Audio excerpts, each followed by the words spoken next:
There is a story the tablets almost erased. It survived only because one man refused to forget. He was not a king. He was not a priest of the highest rank. He was not the son of a god. He was, in every account we have of him, an ordinary human being who happened to be in the right place at the wrong hour, and who was chosen for a task that no other human had ever been given. His name comes down to us through fragments, translated across 5 languages in 4,000 years. And in every version of the story, the shape of the moment is the same. A god sat down across from him. That god had made a decision his own family did not agree with. The god was not going to save the human race that night, but he was going to save something else. He was going to save the knowledge that made the human race possible. And he was going to hand that knowledge, in 12 exact pieces, to one man. The god's name was Enki. The Sumerians called him the Lord of the Sweet Waters, the Master of the Deep, the one who fashioned the shape of humankind out of clay and blood. The Akkadians called him Ea. The later traditions gave him a dozen other names, because that was one of his secrets, and we will get to it. What matters for the opening of this story is that Enki was, according to the tablets, the engineer among the Anunnaki. He was the one who built the systems. He was the one who understood how the pieces fit together. And when the council of his own people decided to wipe the human population off the surface of the earth, Enki was the one who broke ranks. He walked to a reed hut in the marshes of southern Mesopotamia, and he spoke through the wall to the man inside. He did not speak to that man directly, because he had sworn an oath not to warn any human being of what was coming. So he spoke to the wall. He said the words to the reeds, and the man on the other side of the wall listened and wrote it down. That is the frame the tablets give us. That is how the transmission began. Everything you are about to hear tonight is what was written down in the hours that followed, when Enki broke his own rules and gave one human 12 pieces of information that were never meant to leave the council of the gods. Some of these secrets have been recovered, in pieces, from the clay tablets that survived in the ruins of Nineveh and Nippur and Sippar. Some of them have been reconstructed from the later texts, from the Book of Enoch, from the fragments the priests of Egypt carried west, from the traditions the Chaldeans handed to the Greeks. And some of them have been guessed at, argued over, denied, and rediscovered, again and again, for centuries. Tonight, we are going to go through them in the order Enki gave them. From the first, which is the beginning of everything, to the 12th, which is the one the councils of every ancient priesthood spent thousands of years trying to bury, because it is the one that tells the human race what is coming, what has already been decided, and what one small group of people is expected to do about it. That is the forbidden secret, and we will get to it. But we have to go in order, because the order is part of the message. Quick pause. This is new. For the first time since the 12 codes, there is a second document. It is called the 7 Resets, every time the world was erased, matched against the sediment record and the checklist of signs for the 8th, 4 already active. Linked below, QR code on screen. That is all. Back to the video. Let us start with the man himself, because you need to understand who he was in order to understand why Enki chose him. In the Sumerian language he is called Ziusudra, which most translators render as the one whose life is long. In the later Akkadian version he is Atrahasis, the exceedingly wise. In the Babylonian retelling that Ashurbanipal collected in his library at Nineveh, he becomes Utnapishtim, the one who found life. In the Hebrew tradition, centuries later, he is Noah. Every one of those names is a description of the same man at a different stage of his life, and every one of those cultures preserved a version of the same story. The reason we have so many names for him is that his story could not be erased, no matter how many empires rose and fell over the ruins of the last one. The tablets were copied and recopied. The story was translated into every language that touched the ancient Near East. And through all of it, the core of the transmission was preserved. One human, 12 secrets, the last one forbidden. Ziusudra was, according to the tablets, the king of Shuruppak. That city sat on the banks of the Euphrates, in what is now south-central Iraq, and the ruins of it were excavated in the early 20th century by an American team who found layers of flood silt that they could not explain. Shuruppak had been destroyed by water. Its walls had been swept over by something that left behind a thick band of clean, water-laid sediment, sitting on top of the ordinary occupation debris and below the later reconstruction. That flood layer, the archaeologists said, was consistent with a real event. The city had drowned, and the tablets that survived from the layer below that flood band contained lists of kings, and among those kings was Ziusudra, and next to his name the scribe had written a single line. In the days of Ziusudra, the great flood came. That is a real inscription. That is not a myth someone made up later. That is a Sumerian scribe, writing on wet clay, telling the future that the water had already come once, and that the man who survived it had been given something before it arrived. What Enki gave him is what this video is about, because Ziusudra did not survive by luck. He survived because a member of the ruling council of the Sky People warned him, and the warning came with instructions. The instructions were, on the surface, technical. Build a boat of these dimensions. Seal it with pitch on the outside and pitch on the inside. Take with you the seed of every living thing. Take with you the craftsmen who know how to work metal and how to work stone and how to write. Do not tell your neighbors. Do not tell your family until the last hour. Do not, above all, name the god who told you. But underneath those instructions, Enki gave Ziusudra something else. He gave him the 12 secrets, and he gave them to him in a specific order, because the order was part of the encryption. If you knew the order, you knew how to read the whole thing. If you did not, you had a scattered set of statements that could be twisted to mean anything. That is how it survived. In the wrong hands, the 12 looked like fragments of a religious hymn. In the right hands, they were a map. We are going to walk that map tonight, in the order it was given. And when we get to the 12th, you will understand why every priesthood that ever inherited a piece of this text spent centuries either hiding it, editing it, or pretending it did not exist. The 12th secret is the one that tells you what all the other 11 were preparing you for. But we cannot start there. We have to start at the beginning. So let us begin where Enki began, with the first secret, the secret of where you actually came from. The first secret Enki gave to Ziusudra was the secret of origin. And to understand why it was the first, you have to understand what Ziusudra already believed on the morning Enki came to speak with him. Ziusudra was a king. He was educated. He knew the state religion of Sumer, which had been taught to him by the priests of his father's court from the time he was a small child. And that state religion told him that the human race had been made by the gods, in a workshop at a place called the Abzu, and that the reason for our making was simple. The gods needed workers. The gods had grown tired of digging their own irrigation channels and their own gold mines. So they had gathered in council, and they had decided to build a creature that would do the digging for them. That creature was us. That was the official story. And Ziusudra had never questioned it, because there had never been anyone in his life who could tell him anything different. Enki was the one who could tell him something different, because Enki was the one who had done the making. Enki was, in every version of the tablets, the god of shaping, the god of the workshop, the one whose title in the older texts is Nutamud, the one who fashions. When the council of the Anunnaki decided that a worker creature was needed, they turned to Enki, because Enki was the engineer. And Enki, together with his half-sister, who was named in the tablets as Ninma or Ninhursag, the great lady of the mountain, went down into the laboratory at the Abzu. And there, in a chamber the tablets describe with unusual precision, they began the work of building us. The first secret is what really happened in that chamber, and it is not what the state religion of Sumer said. The state religion said we were built from clay and blood, and left it at that. Enki, according to the tablets Ziusudra wrote down that night, gave a much longer account. He said that the shaping was done in stages. The first stage was the selection of a base. The base was a creature already living on this planet, a creature that walked upright, that used stone tools, that lived in bands in the highlands of eastern Africa, and that had been observed by the Anunnaki for a long time before the decision to modify it was ever taken. That creature is what modern paleoanthropology would call an early hominid, and the tablets describe it as the one who was already here. Enki said, according to the transmission, that the Anunnaki did not create us from nothing. They took what was already walking, and they added to it. What they added, and this is where the first secret becomes something you have to sit with for a moment, is not blood, as the metaphor of the tablet says on the surface. What they added is coded information. Enki described it, in the words Ziusudra preserved, as the essence that is in the flesh of the god. He said that from one of the Anunnaki, a member of the council whose name is given in some versions as Wee-Ila and in other versions as Kingu, they took the material that carried the code. They ground it.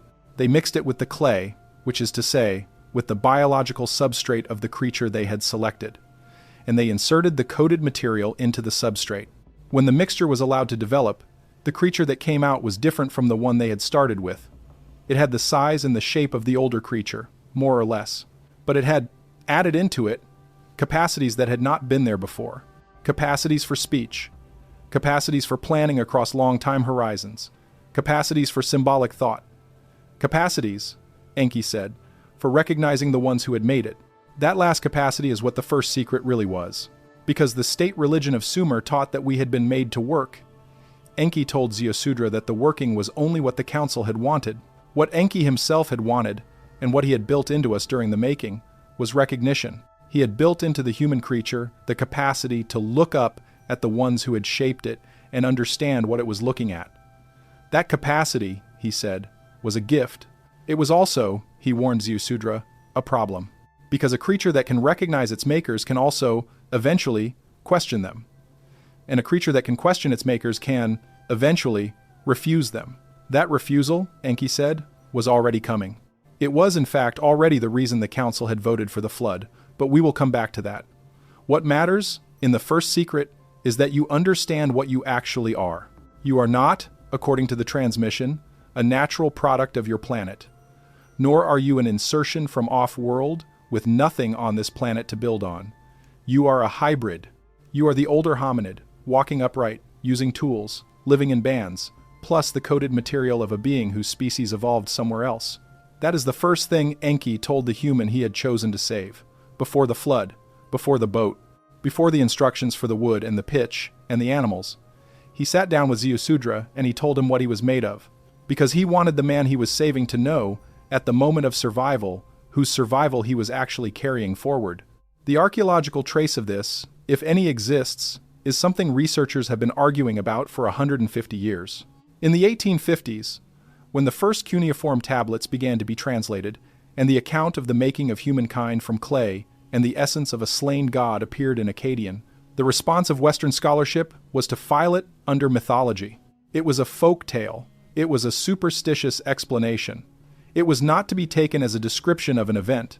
That framing held for most of the 20th century, but in the last few decades, as the genetics of our own species has been read in more and more detail, some of that certainty has begun to soften. The consensus in modern paleoanthropology is that anatomically modern humans appeared in Africa somewhere between 300,000 and 200,000 years ago.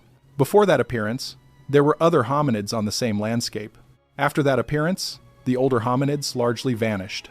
And the reason for the appearance, at the level of what actually changed in the genome to produce the new creature, is still, in the honest technical literature, an open question.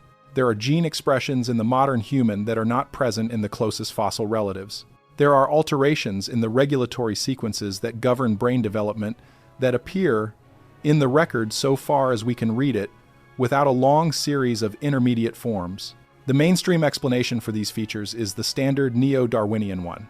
Small mutations, accumulated over many generations, selected for by the pressures of the environment. That explanation may be entirely correct, but it is not the only explanation the surviving evidence can support. The alternative explanation, which is the one the tablets give, is that some of the changes were not accumulated slowly. Some of them were introduced, some of them were engineered, and the source of the engineering is what Enki, sitting across from Ziusudra in the last hours before the flood, was willing to name. He named it.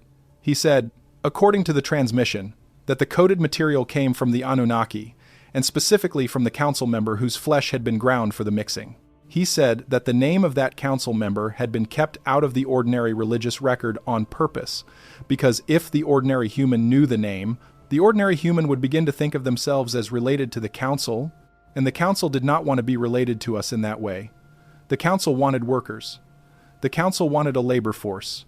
What Enki was doing, in the reed hut at the marshes of Shurapak, was telling one human being that the labor force was not, in fact, only labor. The labor force was, at the level of what it was actually made of, kin, distant kin, reworked and reshaped kin, but kin. And the council, Enki said, was going to erase the labor force partly because the labor force was beginning to figure that out. That is the first secret. You are made partly of the ones who made you. The tablets that record it were buried under the flood layer at Shurapak, and copied later, and buried again under the fall of Nineveh, and copied again by the Babylonians, and translated by the Greeks, who never quite understood what they were holding, and preserved in fragments in libraries that were burned and rebuilt and burned again. But the first secret survived, because the man Enki chose to give it to wrote it down on wet clay, sealed the clay in a jar of pitch, and put the jar on the boat before the water came. When the water went down, the jar came out of the mud, and the words that had been carried in it began, in the slow way these things move through history, to make their way back into the record of the human race. That is the first secret. That is where we come from. That is what Enki gave to Ziusudra first, before he gave him anything else, because everything else that follows only makes sense if you understand what you actually are. The second secret Enki gave to Ziusudra was the secret of what happened after the making, because the making was only the beginning of the story. What came next, in the tablets, is the account of how the first shaped humans were placed in a garden, how they were kept in that garden for a period of time whose length is not clearly given, and how the garden itself was, at some point, closed to them. That is the shape of the story most listeners will recognize, because a version of it survived into the Hebrew tradition and became the story of the Garden of Eden. The version Enki gave to Ziusudra, sitting in the reed hut at Shuruppak, was older, and in certain crucial details, it was different. The garden, in the older version, was not simply a paradise, it was a facility. The Sumerian word for the place is Eden, and Eden does not mean paradise. It means the plain, the level ground, the cultivated field. The garden was, in the tablets, an agricultural station run by the Anunnaki, in a location that the older texts place somewhere in what is now southern Iraq or the southern Persian Gulf. It was not a garden in the sense of a leisure park. It was a garden in the sense of a research station. The first modified humans were placed there for a purpose. The purpose was to see how they would develop under controlled conditions, what food they would learn to cultivate, what social patterns they would form, what questions they would ask. Enki told Ziusudra that the running of the station was assigned to two of the Anunnaki. One of them was Enki himself, because the making had been his work, and the developing of what had been made was, by the ordinary practice of the council, given to the same engineer who had done the shaping. The other was Ninhursag, the great lady of the mountain, who had assisted in the making and who understood, better than anyone else on the council, the biology of what had been produced. Under their supervision, the first humans lived in the Eden for a period the tablets describe as many years, and during that period they were taught, according to the transmission, the names of the plants and the animals. They were taught the basic techniques of cultivation. They were taught, in a limited way, the language of their makers, and they were kept, deliberately, from three things. Those three things are the second secret, because what they were kept from is what tells you what the ruling council of the Anunnaki was actually afraid of. The first thing they were kept from was the fruit of a specific tree, which the tablets do not describe in botanical terms but describe by its function. It was the tree whose fruit conferred the ability to distinguish. Ziusudra wrote it down as the tree of the knowing of good and evil, which is the phrase that would later come into the Hebrew tradition, but the underlying word in the older Akkadian is closer to the tree of the fine discrimination, the tree whose fruit sharpens the ability to see the difference between one thing and another. What the council did not want the first humans to have was the ability to make fine moral discriminations on their own. The council wanted the ability to remain with the council. The humans were to be given rules. The humans were not to be given the internal capacity to derive the rules for themselves. The second thing they were kept from was the fruit of a second tree, which the tablets call the tree of the long life. This one, the Hebrew tradition, would later call the tree of life, and the description is roughly similar. It was the fruit that extended the biological duration of the creature that ate it. The first humans, in the older Sumerian account, were made with a shorter biological duration than the Anunnaki themselves. This was a design choice. The council had deliberately built into the human creature a shorter running time because the council was thinking, from the beginning, about population management. A worker force that lived for 1,000 years would become, in a few generations, too numerous to control. A worker force that lived for 100 years would turn over regularly. And the running time could be adjusted, if necessary, by giving or withholding access to the fruit of the second tree. The fruit existed. It was in the garden. The humans were told not to touch it, and they mostly did not. The third thing they were kept from was language. Specifically, they were kept from what the tablets call the full names of the ones who made them. They knew that the ones who ran the station were gods, and they knew certain of the names by which the gods called each other in front of them. But there was a deeper layer of naming that the council kept in reserve, and it is one of the great themes of the transmission Enki gave to Ziusudra that the withholding of names was the withholding of power. To know the true name of a being, in the theology of the older world, was to have a kind of leverage over it. The humans in the Eden were given nicknames for their makers. They were not given the true names, and the true names, along with the fine discrimination and the long life, were what the council intended to keep for itself, forever, whether or not the workers ever asked. What Enki told Ziusudra, in the second secret, is that this arrangement did not hold, and it did not hold because of him. Enki, according to his own account, decided at a certain point in the running of the station that keeping the humans permanently in the condition they had been designed for was a betrayal of what he had actually built. He had built creatures capable of recognition. He had built creatures capable of asking, and keeping such creatures in a walled garden, feeding them, telling them the rules, and denying them the tools they would need to grow past the rules was, in his own private judgment, a form of cruelty. So he did something.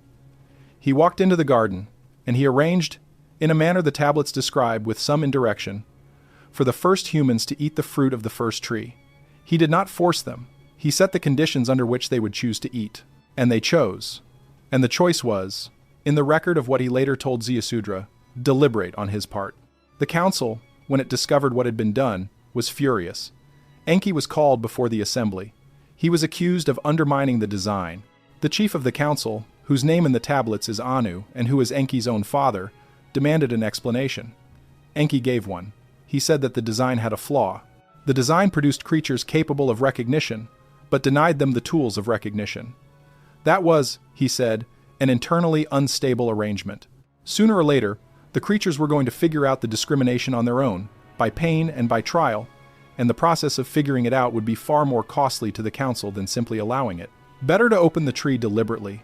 Better to give the creatures the tool. Better to admit that the workers were, by the very act of the making, no longer only workers. The council did not accept this argument. The council decided instead to punish. The first humans were removed from the garden. Their access to the second tree, the tree of the long life, was cut off entirely, and the fruit of that tree became the sole possession of the Anunnaki themselves, who continued to eat it and who continued, in the tablets, to live for spans that in human terms are measured in thousands of years.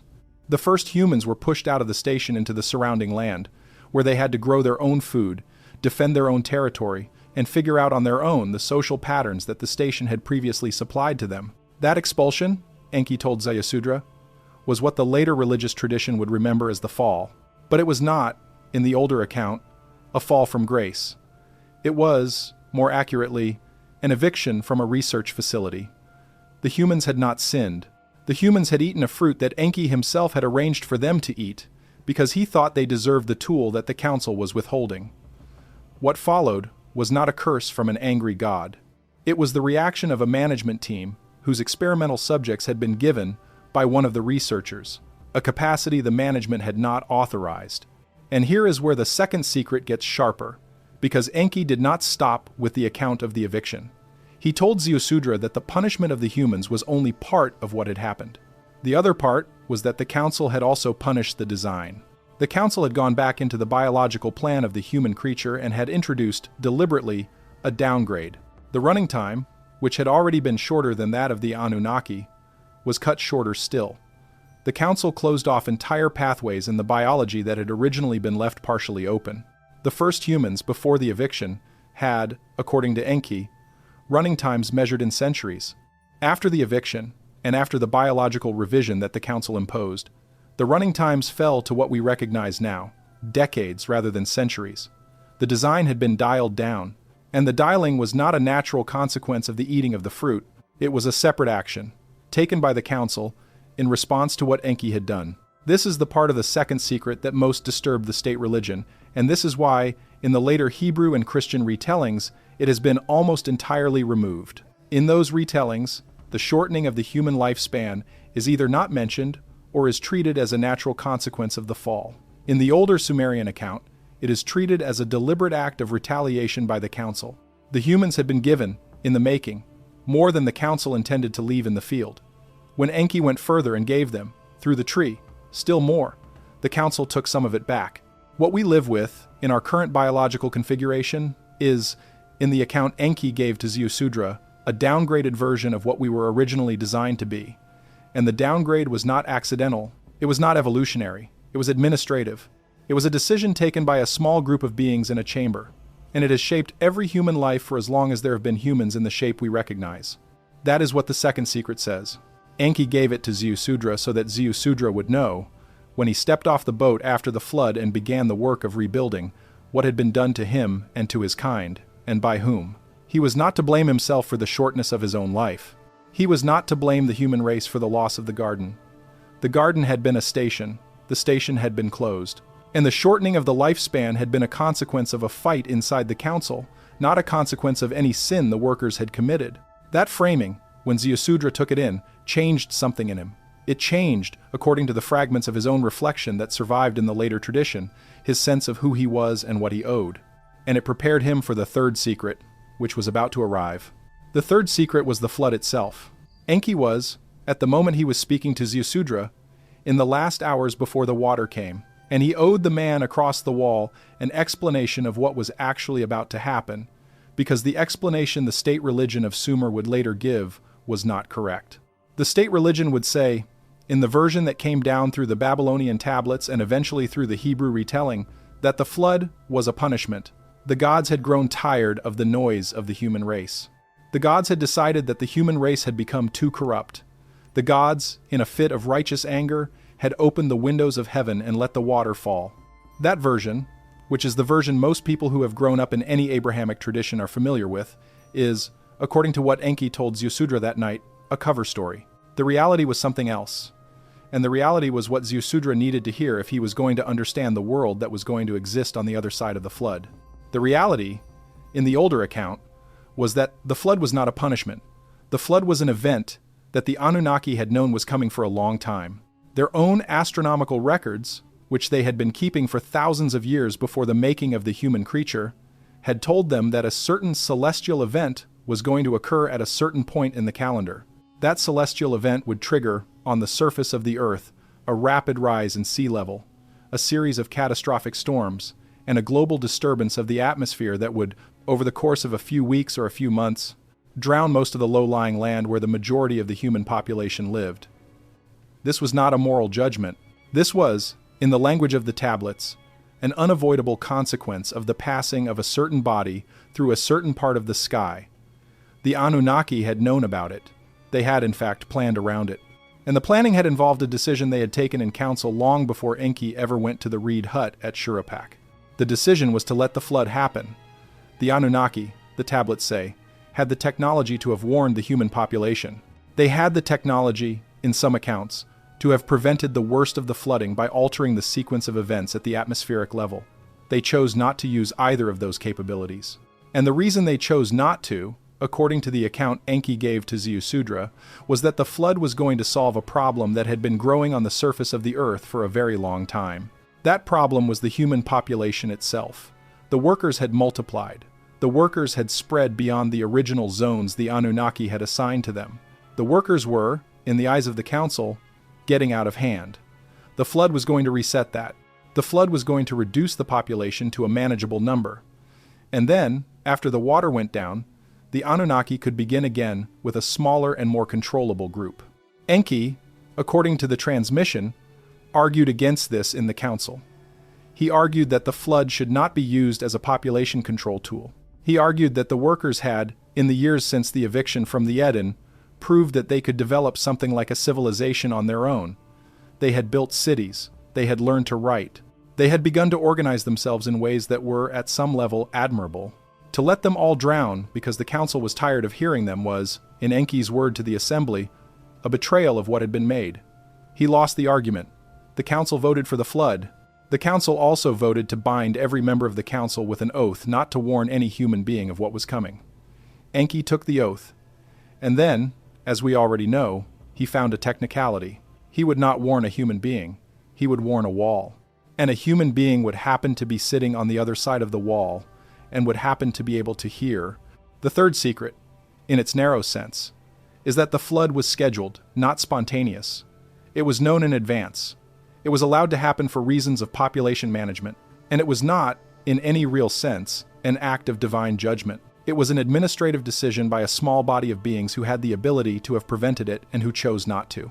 That framing, if you accept the tablets as reporting something real, changes almost everything about the way the flood story has been told for the last 4,000 years. It is not a story about human wickedness. It is a story about human inconvenience. The workers were multiplying too fast. The council decided not to intervene against a natural event that would thin them out. That is what the third secret says, in the narrow form. But the third secret has a wider form, and the wider form is the one that has, since the modern period began, become one of the most contested questions in the whole field of prehistory. The wider form is this: if the Anunnaki had known about the flood in advance, because they had the astronomical knowledge to predict a celestial event that would produce global consequences on the surface of the Earth, then the Anunnaki possessed, in the centuries before the flood, a body of astronomical knowledge that the immediate post-flood civilizations do not appear to have inherited. And yet, in the centuries after the flood, we begin to see that knowledge appearing again in strange places. We see it in Egypt, in the alignment of the Great Pyramid to the cardinal directions and to specific stars. We see it in Mesopotamia, in the astronomical tablets that begin to be produced in the very early 2nd and 3rd millennia before the Common Era. We see it in the megalithic sites of Western Europe, at Stonehenge and at Newgrange and at Karnak. All of these show a level of astronomical sophistication that is difficult to explain by ordinary independent invention. And the wider form of the third secret is that all of these are the remains of an older body of knowledge that the surviving humans carried out of the flood in fragments and tried to reconstruct. Enki knew this was going to happen, because Enki was the one who was arranging for the knowledge to survive. He was telling Ziusudra the 12 secrets, in order, not just for Ziusudra's own understanding, but because he wanted Ziusudra to write them down. He wanted the writing to be sealed in pitch. He wanted the sealed writing to be carried on the boat.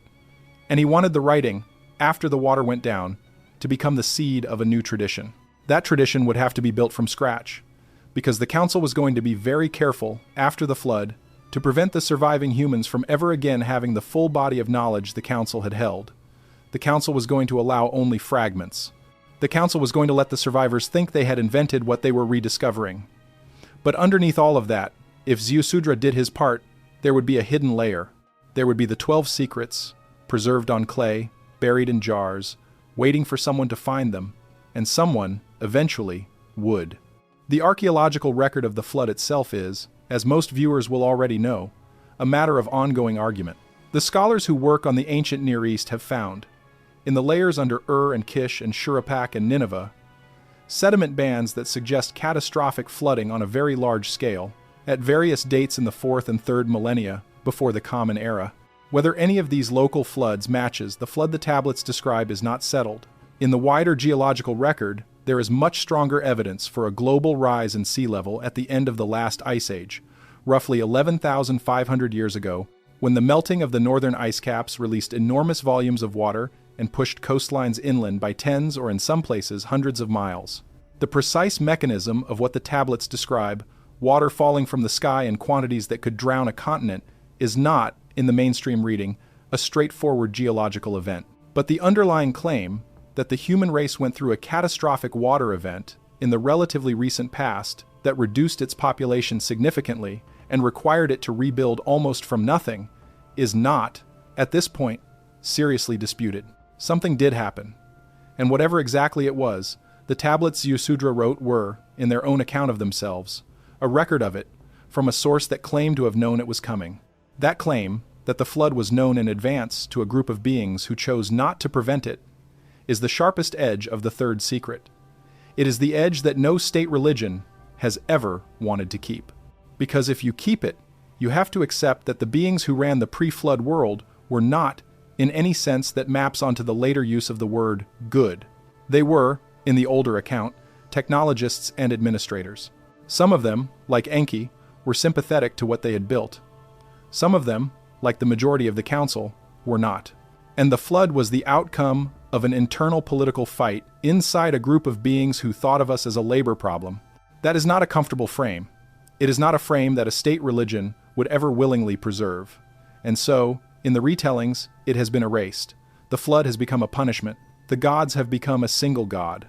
The complexity of the council has been flattened, and the man in the reed hut has been softened, in the later versions, into a righteous ancient with no particular explanation of what he was righteous about. But in the original, in what Enki told him in those hours before the water, the man knew exactly what he was righteous about. He was righteous because he was carrying the 12 secrets, and the third one was the one that told him what was actually coming and why. That is the third secret.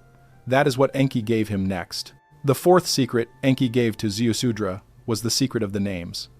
And to understand why it comes here in the order, you have to remember what the second secret already implied. The council had kept, From the very first humans in the Eden, the true names of the ones who had made them. The workers had been given nicknames. They had been given, in effect, the customer-facing branding of their makers. The internal names, the operational names, the names by which the members of the council addressed each other in the closed meetings where the real decisions were taken, had been withheld. And the withholding, as Enki had already made clear to Ziusudra, was not incidental. The withholding was the leverage. Now, in the fourth secret, Enki was going to give the true names away. He did it, according to the fragments of the transmission that survived, with a warning. He said that a name, in the theology of the older world, was not simply a label. A name was a handle. When you knew the true name of a being, you knew the frequency at which that being could be addressed. You knew the sequence of sounds that, when uttered correctly, would reach that being's attention across whatever distance separated you from them. This was not, in the older understanding, magical thinking. This was, in the way the tablets describe it, closer to what we would now call a communications protocol. The true name was the address. The true name was, in some accounts, also the encryption key. If you had the name, you could speak to the being. If you also had the correct posture, the correct location, and the correct time, you could, in principle, expect a response. The council had kept the names because the council did not want to be contacted by workers. The council wanted to initiate the contact. Enki, by giving Ziusudra the names, was breaking that arrangement. He began with his own name because he was, in a certain sense, entitled to give it. Enki, the name he had been using in his conversation with Ziusudra, was already a public name. It meant the Lord of the Earth, or, more precisely, the Lord of the productive land, and it was one of the standard forms by which he was addressed in the ordinary hymns of Sumer. His deeper name, according to the transmission, was one he pronounced differently. The tablets preserve it in a form that scholars have transliterated as Nudamud, meaning the one who fashions. But the pronunciation Enki gave to Ziusudra, in the reed hut, was a longer and more precise form. The exact form is one of the pieces of the transmission that has not, in the surviving fragments, come down to us intact. Later tradition would preserve only the shorter Nudamud and would treat it as an epithet, but in the actual transmission, according to the reconstruction that scholars in the modern period have attempted, the longer form was the operational address. It was the one you used if you wanted to reach him. He gave Ziusudra the operational address of every member of the council. He named Anu, the chief of the assembly, who lived, according to the tablets, in a place they called the Great Above, and whose operational name was longer than the public Anu by several syllables. He named Enlil, his own half-brother and rival, who ran the earthly administration, and whose public name meant the Lord of the Wind or the Lord of the Command, but whose operational name carried an additional element that indicated his specific function in the council. He named Ninhursag, the Great Lady of the Mountain, who had helped in the making, and whose operational name reflected her role in the biology. He named Nana, the moon god, and Utu, the sun god, and Inanna, the goddess of the morning and evening star. He named the 7 who sat in the assembly and cast the votes. He named the 7 who administered the outer regions. He named, in a section that has come down to us in more fragmentary form, the ones who ran the mining operations in the southern hemisphere, and the ones who ran the maritime patrols, and the ones who ran the aerial reconnaissance. Each name was, in the account, an operational address, and each address, Enki said, could still be used if the user knew how to use it. That last clause is where the fourth secret gets sharp, because Enki did not just give Ziusudra the addresses, he gave him the protocol. He explained the conditions under which the addresses would work. There was, in the account, a set of preconditions. The user had to be in a specific kind of physical state, which the later tradition would call ritual purity, but which Enki described in more practical terms as a state of reduced biological noise. The user had to be in a specific location, which was almost always a place where certain geological or geomagnetic features created what the tablets call the thinning of the veil. The user had to speak the name at a specific point in the astronomical cycle, when the receiving beings were in the correct position relative to the Earth to be reached. If all 3 of these conditions were met, the name would, in principle, work. If any one of them was missing, the name would fail, and the user would have wasted their attempt.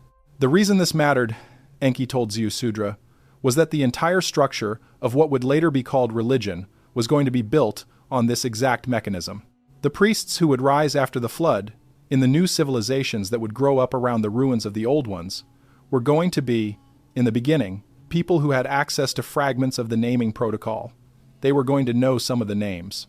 They were going to know some of the locations. They were going to know some of the timings. And they were going to use this partial knowledge to establish their authority over the ordinary population, who did not have the fragments. This was, in Enki's warning to Ziusudra, an abuse of the protocol. The protocol had originally been designed for communication between the council and its own agents. The priests were going to hijack it for social control. And the further the centuries moved from the original transmission, the more corrupted the priestly usage was going to become, until, eventually, the priests would be pronouncing names they no longer understood, at times they no longer knew the meaning of, in places whose geomagnetic features they no longer recognized. The protocol would still, in fragments, occasionally work. When it did, the priests would call the result a miracle. Most of the time it would not work, and the priests would blame the failure on the moral condition of the people they were speaking on behalf of. That, Enki said, was going to be the arc of every priesthood on this planet for the next several thousand years. Ziusudra was to write the true names down. He was to seal them in the pitch jar. He was not, under any circumstances, to speak them out loud in the presence of anyone else. Because the moment the names entered the surrounding population, the priesthoods would begin their long process of adopting and corrupting them. Ziusudra was to keep them for himself and for his direct line. He was to pass them, in oral form only, to one descendant per generation. The written form was to be kept as a backup, in case the oral line was broken. But the primary transmission was to be voice to voice, one at a time, forever. This is, if you know the later traditions well, the origin of a very specific pattern that shows up in the mystery religions of the ancient world. In the Egyptian traditions, in the Greek mysteries at Eleusis, in the Hebrew tradition of the ineffable name, and in the various initiatory orders that arose in the Hellenistic period, there is always this same structure. There is a public teaching that anyone can hear, there is a middle teaching that only the initiated hear, and there is an innermost teaching, sometimes reduced to a single name or a single word, that is passed only from one senior initiate to one successor, in a room alone, at a specific moment, and never written down. The origin of this structure, in the account Enki gave to Ziusudra, is the fourth secret. It is the true names. It is the operational protocol.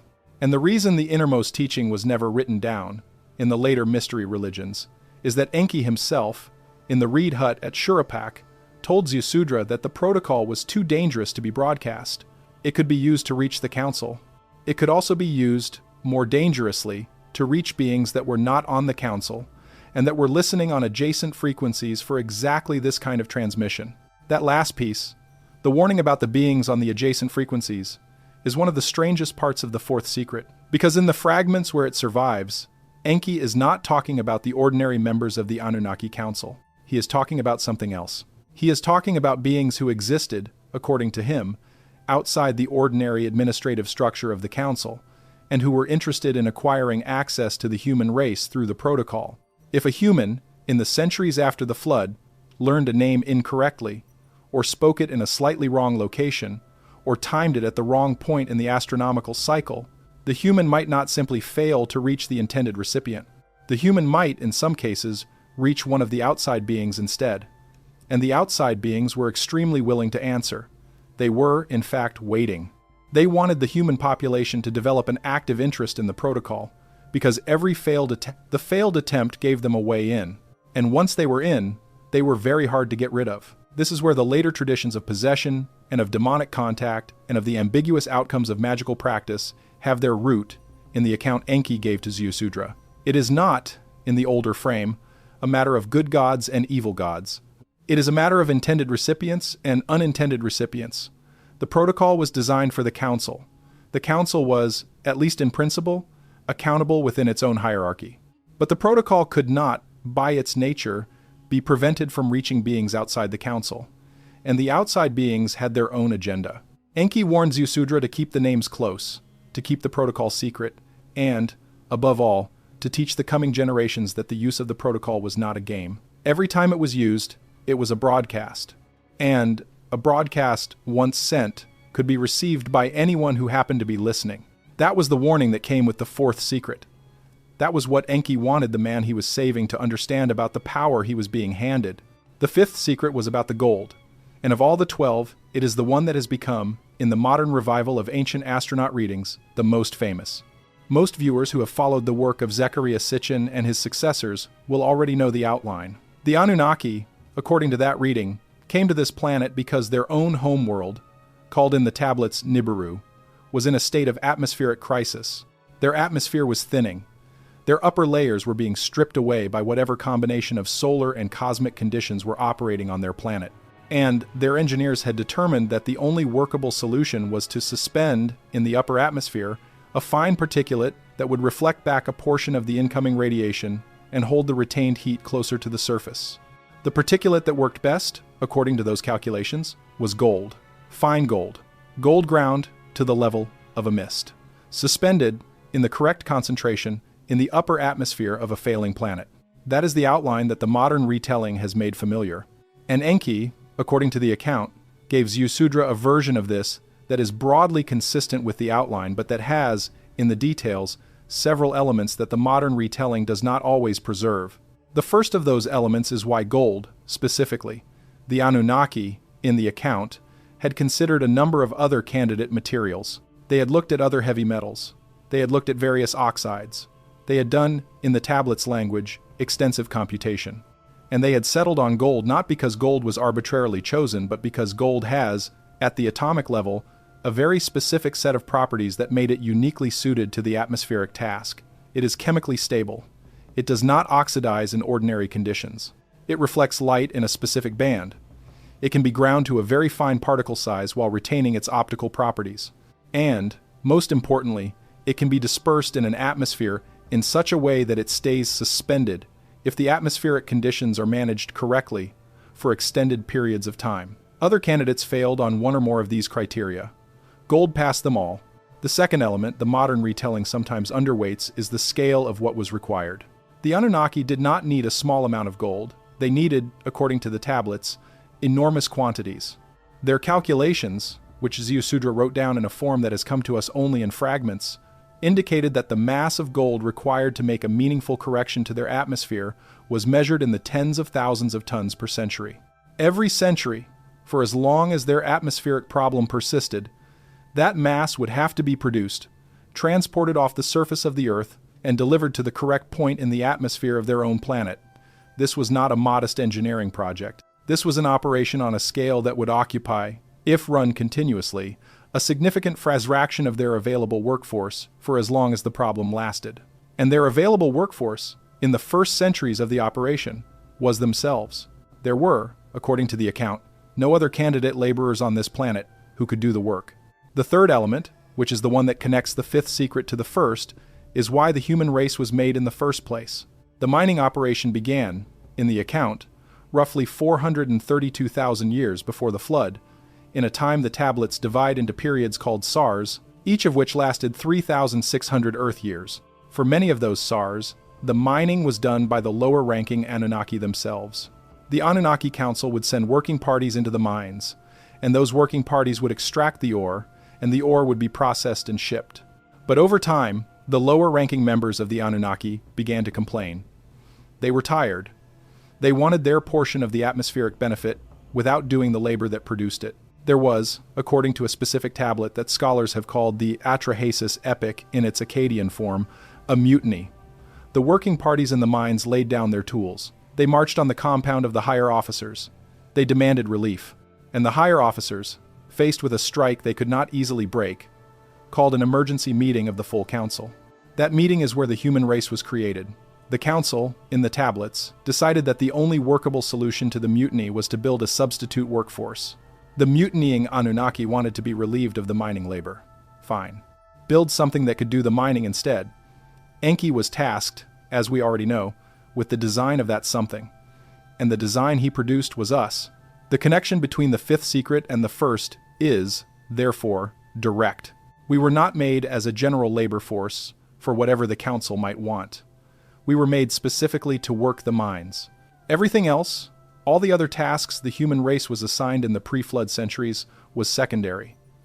The primary task was the digging. The primary output was the gold.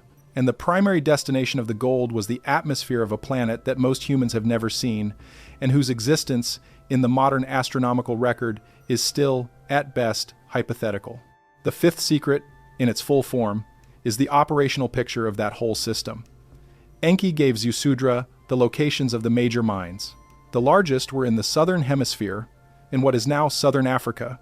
There was a second cluster in what is now South America, along the spine of the Andes. There was a third cluster in what is now the Ural Mountains of Russia, and a fourth in what is now western North America. The ore extracted from these sites was moved by air, in vehicles the tablets describe by a set of technical terms that have been translated, variously, as sky boats, sky chariots, or, in the more skeptical translations, as ordinary boats mistakenly described in aerial terms by a later scribe who did not understand the original. The processing happened at a small number of central facilities, one of which, according to Enki, was located in the Sinai Peninsula, at a place the tablets call the platform of the sky boats. The finished gold was, in the pre-flood system, shipped off-world at regular intervals. After the flood, the shipping was going to become much harder because the platform in the Sinai was going to be, over time, damaged in ways Enki was going to explain to Ziusudra in a later secret. But in the pre-flood era, at the point Enki was telling this to the man in the reed hut, the system was fully operational. That is what the mainstream ancient astronaut literature has, over the past 50 years, done a great deal of work to reconstruct. Whether the reconstruction is correct in every detail is, of course, contested. The archaeology of southern Africa does show, in the record of the last 200 years of European exploration, an enormous number of ancient mining sites, some of which extend to depths and lateral scales that are difficult to explain by the tools available to the local pre-modern populations. There are, in the region of what is now Swaziland and Zimbabwe, mines that were being worked, according to the radiocarbon dating of the associated organic material, tens of thousands of years before the ordinary chronology of African civilization would predict. There are, in the Andes and in the Urals, similar patterns of very old mine workings that have not been fully explained. Whether any of this connects to the account Enki gave to Ziusudra is a question mainstream archaeology has not, in general, been willing to take up. But the pattern is there. The mines were dug, someone dug them, and the tablets, whatever else they are, contain an internally consistent account of who that someone was and why they were digging. The fifth secret, in its narrower operational sense, is therefore the picture of the mining and refining and shipping operation. In its wider sense, it is the answer to the question of why the human race exists in its current form. We exist, according to the account, because a body of beings on a distant planet needed a labor solution to a problem on their planet, and building us was cheaper than continuing to dig the ore themselves. That is a hard framing to sit with, and Enki knew it was a hard framing. He told Ziusudra, in the section of the transmission that has been preserved in the best condition, that the origin of the human race in the mining problem did not, in itself, determine what the human race had to be, going forward. The mining problem had brought us into existence. That was the historical cause. But once we existed, we had, in his phrasing, our own weight. We were not, forever, going to be defined by the reason we had been made. We were going to become something else. What that something else would be, Enki said, was going to depend on what we did with the 12 secrets after the flood. That was, in his own words, the whole reason he was giving them. He was giving them because he thought that the workers, after the water went down, could be more than workers.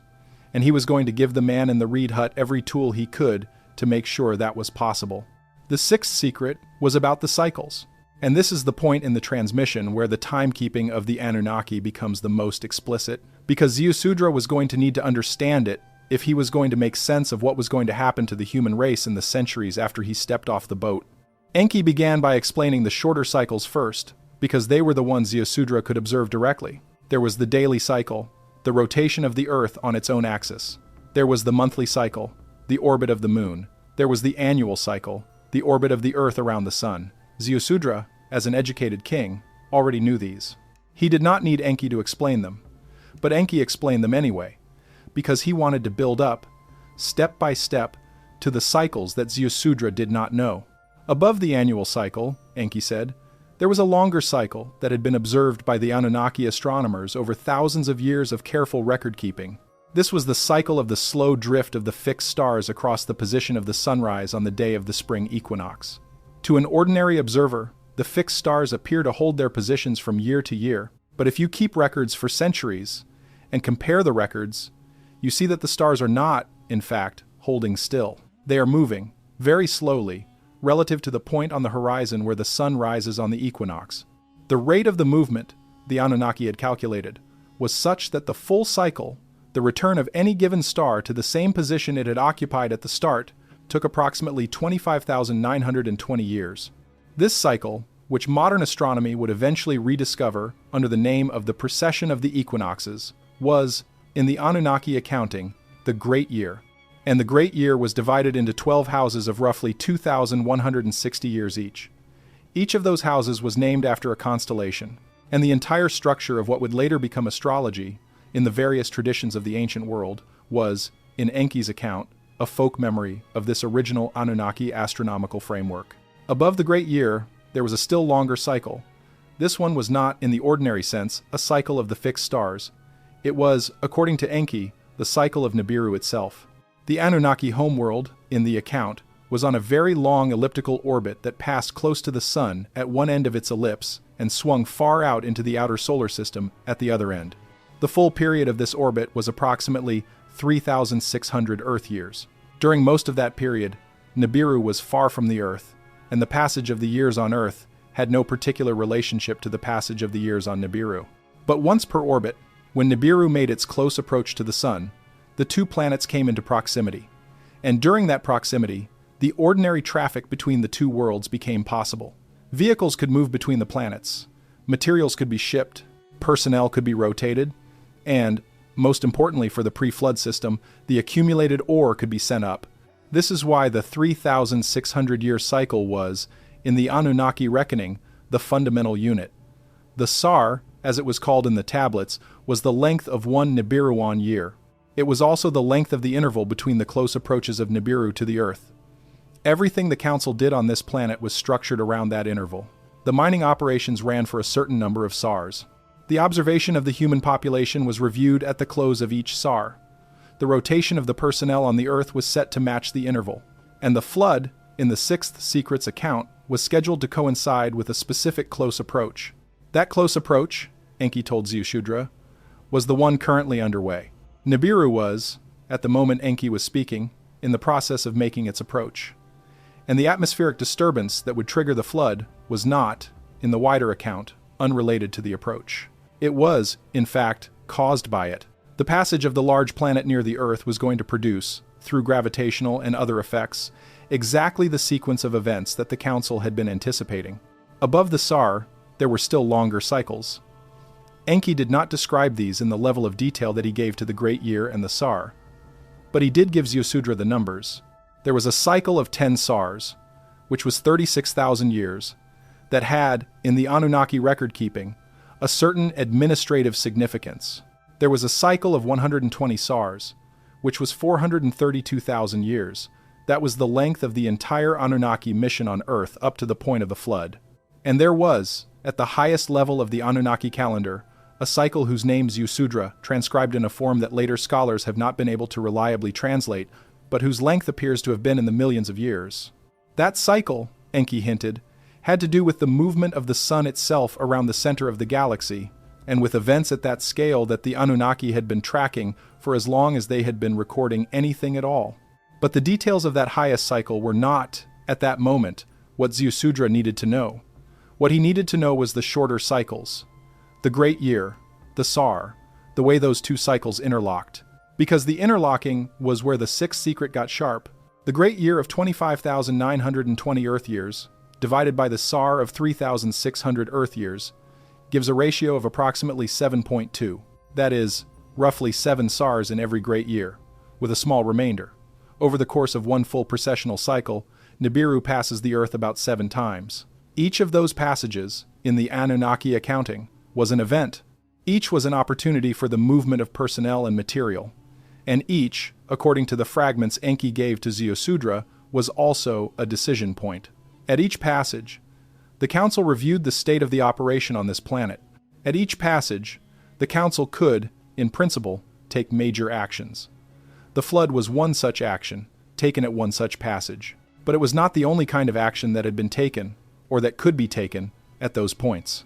Enki was, without saying it directly, warning Ziusudra that there had been other decisions at other passages, and that there would be, in the future, still more. This is the piece of the sixth secret that connects, in the account Enki gave, to the wider framework of what has been called, in modern speculative literature, the reset. The idea of the reset is that the human race has, in the past, been through cycles of civilization that rose to a certain level of sophistication and were then, by some external mechanism, cut down. The flood is, in that reading, only the most recent example. Before it, there had been other events. The Anunnaki had been on this planet for 432,000 years before the flood. During that period, they had gone through multiple internal reorganizations. They had made and unmade populations. They had opened and closed facilities. They had, in some accounts, tolerated the rise of the human race to certain levels of development, and then, at the next decision point, closed the rise back down. The rhythm of the closing was tied, in the fragments, to the rhythm of the passages of Nibiru. Every 3,600 years, roughly, a review. Every review, a possibility of intervention. Whether this maps onto the actual record of what modern archaeology and geology have found is, again, a contested question. There are, in the fossil and archaeological records of the last 100,000 years, several episodes that some researchers have interpreted as sudden collapses of previously developed populations. The Younger Dryas cooling event, roughly 12,900 years ago, is one of the best studied of these. It brought a rapid return of glacial conditions in the northern hemisphere, and it appears to have coincided with the extinction of a great many large mammal species and with significant disruption of the human populations that were living in the affected zones. Whether the Younger Dryas was, in the frame of the sixth secret, one of the review points, is not a question mainstream science has been willing to entertain, but the timing is, at least, suggestive. If the SAR is 3,600 years, then 4 SARs back from the present is roughly 14,400 years. 3 SARs back is roughly 10,800 years. The Younger Dryas falls in that range. The end of the last glacial maximum falls in that range. The submergence of coastlines by the meltwater from the ice caps falls in that range. Whatever exactly was happening, it was happening on a timeline that is, at least roughly, compatible with the interval Enki was telling Ziusudra about. The purpose of giving the sixth secret to Ziusudra was to arm him. If he understood the cycle, he could count forward from the flood.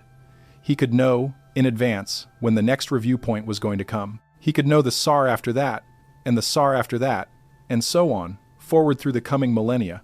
And he could pass that knowledge down through his descendants, so that at each approaching review point, there would be, somewhere in the population, someone who knew what was coming and could prepare. This preparation, Enki said, was one of the whole reasons for the transmission. The council was going to keep intervening. The council was going to keep resetting. But if the human race, through the surviving line of Ziusudra, retained the knowledge of the cycle, then at each new review, the human race would have a chance. It would have advance warning. It would have the tools, in the form of the 12 secrets, to argue its own case. That was the purpose of the sixth. It was the calendar. It was the clock. It was the counting mechanism the human race would need if it was going to survive the next few passages of the planet that had made it.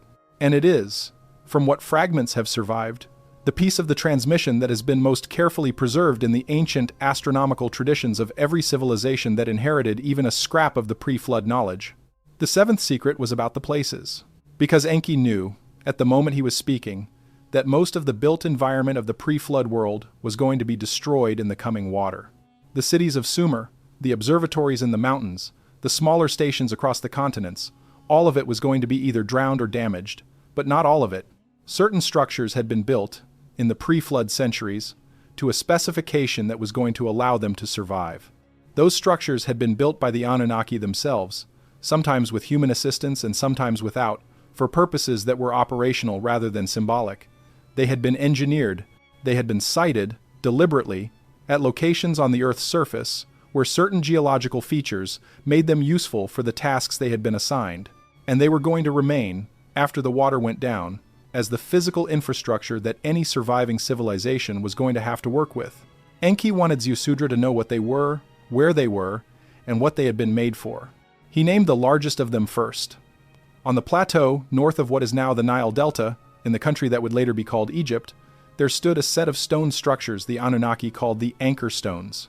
Ziusudra transcribed the name in a form the scholars have not quite reconstructed, but the description he gave is consistent, in almost every detail, with the Great Pyramid of Giza and its two immediate companions.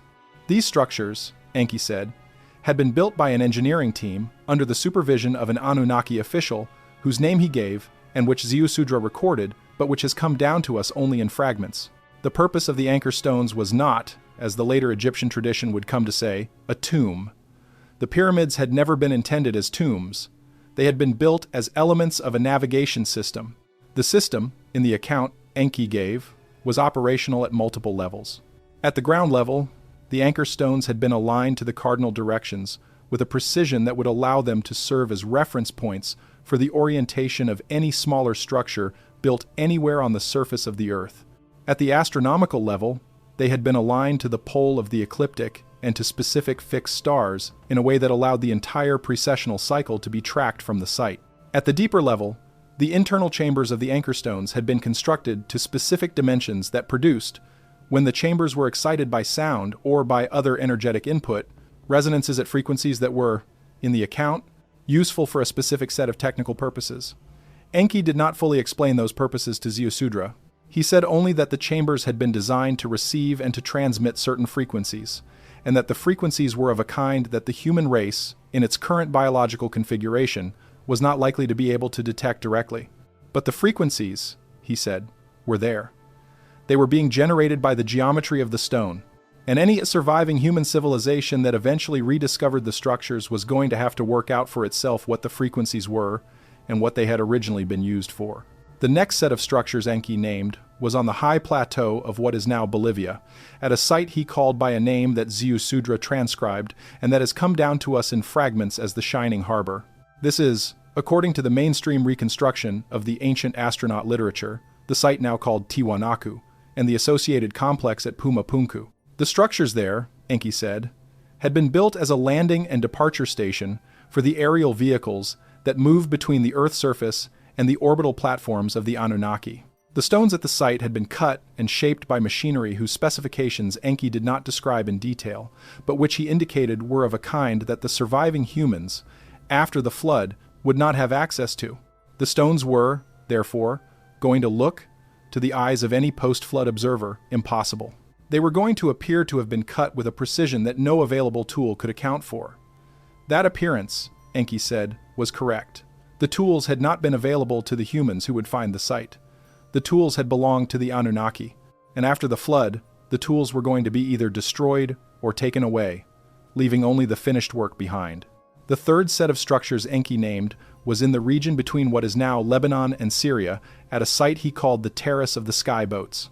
This is, in the modern identifications, the site of Baalbek, where the great stone platform still stands. The largest of the finished stones in that platform, some of which weigh over 1,000 tons in their present cut state, and several of which remain in the nearby quarry uncompleted, were, according to Enki, laid down as the foundation of a facility for the servicing and refueling of the aerial vehicles that carried personnel and material between the surface and the orbit. The facility was going to be damaged, Enki said, during the flood and in the events surrounding the flood. But the foundation was going to remain, and the foundation, being made of stones of a size that no post-flood human population would be able to move, was going to be, in effect, permanent. The fourth set was in the Sinai Peninsula, at a location Enki called the Platform of the Departure, which is the same platform he had already referenced in his account of the gold operation. This was, in the pre-flood system, the primary refining and shipping site for the ore that came in from the mines. It was going to be damaged during the flood, but not destroyed. In the centuries after the flood, it was going to be, in a sequence Enki foresaw and that he would return to in a later secret, subject to a further set of attacks by the members of the Anunnaki Council, who wanted to remove the ability of any surviving humans to reactivate the shipping. Those attacks were going to leave, in the geological record, a scar. And the scar was still going to be visible to observers thousands of years later. The site itself would not be marked on any post-flood map, because the council was going to see to it that the exact location was, over time, forgotten. But the scar was going to remain. The fifth set, Enki named, was in the mountains of central Turkey, at a site he called the Winter Watch. This is, in one reasonable modern identification, the underground complex now known at various sites in Cappadocia, including the extensive tunnel and chamber networks that have been mapped at Derinkuyu and Kaymakli. The Winter Watch, Enki said, had been built as a shelter and observation post for the Anunnaki personnel who were assigned to monitor the surface of the Earth during periods when the ordinary aerial patrols were reduced. It was underground because the underground gave protection against the atmospheric events that periodically swept the region. It was extensive because it had been built to house not only the resident staff but also, in the event of emergencies, a rotating rescue crew. After the flood, it was going to be found by wandering human populations. It was going to be gradually reused as human shelter, and its origin, over the centuries, was going to be entirely forgotten. But the tunnels were going to remain, and the precision of their engineering was going to continue to puzzle observers into the modern period. Enki named more sites than these 5, and Ziusudra transcribed the fuller list, but only the shorter list has come down to us in the fragments that survived the intermediate destructions of the ancient world. The others include, in the partial reconstructions, a site in the deep interior of what is now Antarctica, a site under what is now the Persian Gulf, but in the pre-flood period above sea level, a site in the mountains of what is now western China, and a site in the highlands of what is now central Ethiopia. Each of these had, in the pre-flood system, a specific technical function. Each of them was engineered to survive the flood, at least in part. And each of them was going to be, in the centuries after the water went down, either forgotten, misidentified, or actively concealed by the members of the council who wanted the human race not to relearn the geography of what had been built. The 7th secret, in its narrower sense, is the list. In its wider sense, it is the framework for understanding what any surviving pre-flood infrastructure actually is. Every megalithic site on the surface of this planet that predates the ordinary chronology of human civilization has, according to the framework, an origin story that is not the folk story. The folk story, in every case, is that some local population, using local tools, built the site as a place of worship or as a monument to a local ruler. The framework Enki gave to Ziusudra says the opposite. Almost none of the megalithic sites were built by the populations that lived nearest to them at the time of their construction. Almost all of them were built by the Anunnaki, for operational purposes, at locations that had been chosen for reasons that had nothing to do with the local population. The local population, in each case, arrived later, found the site already standing, and began, in the way human beings do, to attach to the site a set of stories that made the site meaningful to the local population's own life. Those stories are what we have inherited. Those stories are what the mainstream tradition, in almost every case, treats as the origin. But the actual origin, in the framework of the 7th secret, is older, and is not local, and is not primarily religious. It is technical, and the technical purposes, in most cases, are ones we do not yet understand well enough to reconstruct. That is the 7th. That is the map of the surviving physical infrastructure. That is what Enki wanted Ziusudra, and the descendants of Ziusudra, and whoever eventually recovered the transmission, to know about the stones that were going to be standing when the water went down. The stones were not, in his account, monuments. The stones were the machinery. And the machinery, whether or not the survivors understood it, was going to keep running in various senses of running. For as long as the geometry of the stones held its shape, the 8th secret was about the ME. And to explain what the ME was, Enki had to give Ziusudra a piece of the Anunnaki technical vocabulary that had never, in the ordinary religious life of Sumer, been made available to any human being. The ME is written in the Cuneiform script with a single sign, and it has been translated by modern scholars in a variety of ways. Some render it as divine powers, some render it as ordinances, some render it as the essences or the archetypes. In the standard Sumerian lexicon, it is treated as a religious term whose exact meaning is not entirely clear. Enki, in the transmissions Ziusudra recorded, gave it a much more specific meaning, and the meaning is one of the harder pieces of the whole set of secrets to sit with. The ME, in his account, was not a religious concept, it was a technical one. The ME were, in the language he used, the operating instructions of civilization. They were the coded packages that told any given human population how to build a city, how to organize a court, how to run a school, how to keep a temple, how to conduct a war, how to make a treaty, how to bury the dead, how to celebrate the harvest, how to marry, how to raise children, how to divide labor between the sexes, how to arrange the roles of the seasons and the roles of the days of the week. Every distinctive pattern of civilized life was, in the ME accounting, a coded package. The packages were held in a specific location under the control of a specific member of the council, And the packages could be, and had been, transferred between locations in a way that transferred, along with them, the pattern of life they encoded. The location where the ME were held was, in the ordinary Sumerian religious tradition, the city of Eridu, and the member of the council who held them was Enki himself. Eridu, in the archaeology of southern Iraq, is one of the oldest human occupation sites known. Its lowest layers date to the earliest phase of settled agriculture in the region, and its central shrine, throughout the entire span of Sumerian history, was dedicated to Enki. The tablets that survive from Eridu treat it as the primordial city, the first city on earth, the city from which all the other cities of Sumer descended. In the account Enki gave to Ziusudra, this reputation was earned. Eridu was, in the pre-flood period, the central station of the ME. It was the place where the operating instructions were stored, updated, and, when necessary, distributed. And Enki, as the keeper, was the one who authorized the distributions. The ME were, therefore, at the heart of the eighth secret, a kind of civilizational software. And Enki wanted Ziusudra to understand, before the flood came, three things about this software. First, that it was real. It was not a metaphor.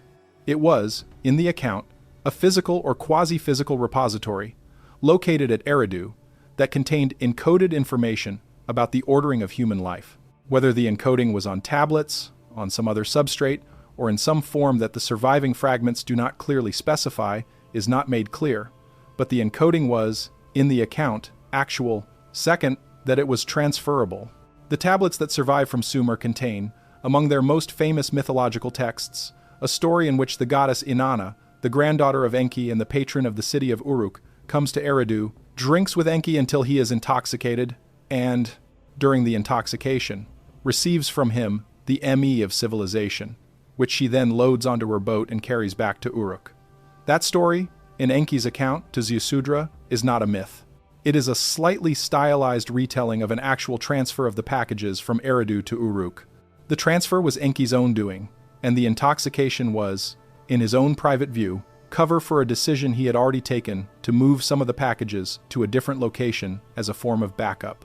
Inanna, in the account, was aware of the game. She was not, as the surface of the myth suggests, tricking her grandfather. She was assisting him, and the packages that moved to Uruk that day were the first off-site backup of the civilizational software the human race had ever received.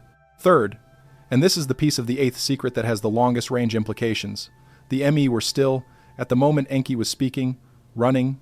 The packages that had been distributed to the various cities of Sumer and to the various regions beyond Sumer that had received portions of the software were active. They were shaping the daily lives of the populations that lived within their range. And they were going to continue to run, in some form, even after the flood destroyed the physical repository at Eridu. The physical destruction of the repository was not, in the account, the destruction of the packages. The packages had already been copied. They had already been distributed. They were, by the moment of the flood, in the possession of enough different sites and enough different lines of transmission that the total loss of any one location was not going to erase them. The packages were going to persist. And the persistence, over the coming millennia, was going to shape the way every human civilization on the planet organized itself, whether the population living inside that civilization was aware of the shaping or not. This is where the eighth secret gets uncomfortable. Because if you accept the framework Enki gave to Ziusudra, then the ordinary features of every human civilization, from the code of law to the calendar of festivals to the structure of the family to the assignment of gender roles, are not, in the deepest sense, the free inventions of the populations that carry them. They are, in the deepest sense, downstream of a set of coded packages that were originally distributed by the Anunnaki for reasons of Anunnaki policy. The variations from culture to culture are, in the framework, variations in which of the packages a given population received, in what order, and with what corruptions along the way. The similarities across cultures are, in the framework, evidence of the common origin of the packages. And the resistance any given human population feels to changing its civilizational patterns, even when the patterns are clearly not working for the population, is a feature of the packages themselves. The packages were designed to be stable. They were designed to run for long periods without significant modification. And when a population under one package tries to switch to a different package, or to modify the package it is running, the resistance the population encounters, both from itself and from the surrounding populations under the same package, is, in the framework, the resistance of the software to being rewritten. Enki did not, in the transmission Ziusudra recorded, take the view that this was necessarily good. He said, in a section that has survived in fragmentary form, that the ME had been useful in the beginning, when the human populations had been small and disorganized and had needed a template to work from. He said that the ME had, over time, become something else. They had become, in his phrasing, cages that the workers no longer knew how to open. And he said, this is one of the more striking pieces of the eighth secret in the fragments that have come down to us, that one of the tasks of the surviving line of Ziusudra was going to be to preserve, alongside the memory of the ME, the memory that the ME were not the only way. There had been civilizations before the ME. There had been human populations, in the very early period, that had organized themselves without any of the packages, using whatever local intelligence they had available. Those populations had not lasted. They had been either absorbed into the ME running populations or, in some cases, actively removed. But the memory that they had existed, and that they had been possible, was, according to Enki, worth preserving. Because eventually, in the far future, the human race was going to have to decide whether to keep running the ME or to try to move past them. And the decision was going to be easier if the memory that pre-ME options had once been real was still somewhere in the record. The archaeological trace of the eighth secret, if we look for it in the modern record, is one of the strangest patterns in the whole field of ancient civilizations. Whenever archaeologists look at the earliest phase of any large civilization, they find, at the moment the civilization becomes recognizable, a suspiciously complete package of institutions. Writing appears in almost every early civilization, not gradually but relatively abruptly, in a form that is already fairly sophisticated. Codes of law appear, again abruptly, with a level of internal organization that suggests the code was imported rather than developed locally. Calendars appear, systems of weights and measures appear, standardized architecture appears, and the whole set of these features tends to appear together, over a relatively short period, at the beginning of the civilizational sequence. The mainstream reading of this pattern is that once the underlying conditions are right, a civilization tends to develop these features quickly by internal necessity. The framework of the eighth secret gives an alternative reading. The features appear together because they were installed together. The installer was the distributor of the ME. And the reason the same features appear, in similar forms, in civilizations that had no direct contact with each other is that all of the civilizations were running variants of the same source software. Ziusudra, at the moment he was hearing this, would have been in a position to verify at least a piece of it directly. The Sumer he had grown up in had, in its temples and in its courts and in its schools, exactly the kind of package the account described. The rituals were fixed. The lengths of the year and the month were fixed. The role of the king was fixed. The relationship of the temple to the field and the field to the market was fixed. Ziusudra had never questioned any of it, because in his lived experience it had always been the way things worked. Now, in the reed hut at the marshes of Shurupak, he was being told that the whole structure was, in the deepest sense, imported. It was a package. It had been given. And it could, in principle, be modified. That framing, when he received it, was going to change how he saw everything he had inherited from his own culture. And it was going to prepare him, in the way Enki intended, for the more difficult secrets that were still to come. The eighth was, in a sense, the pivot.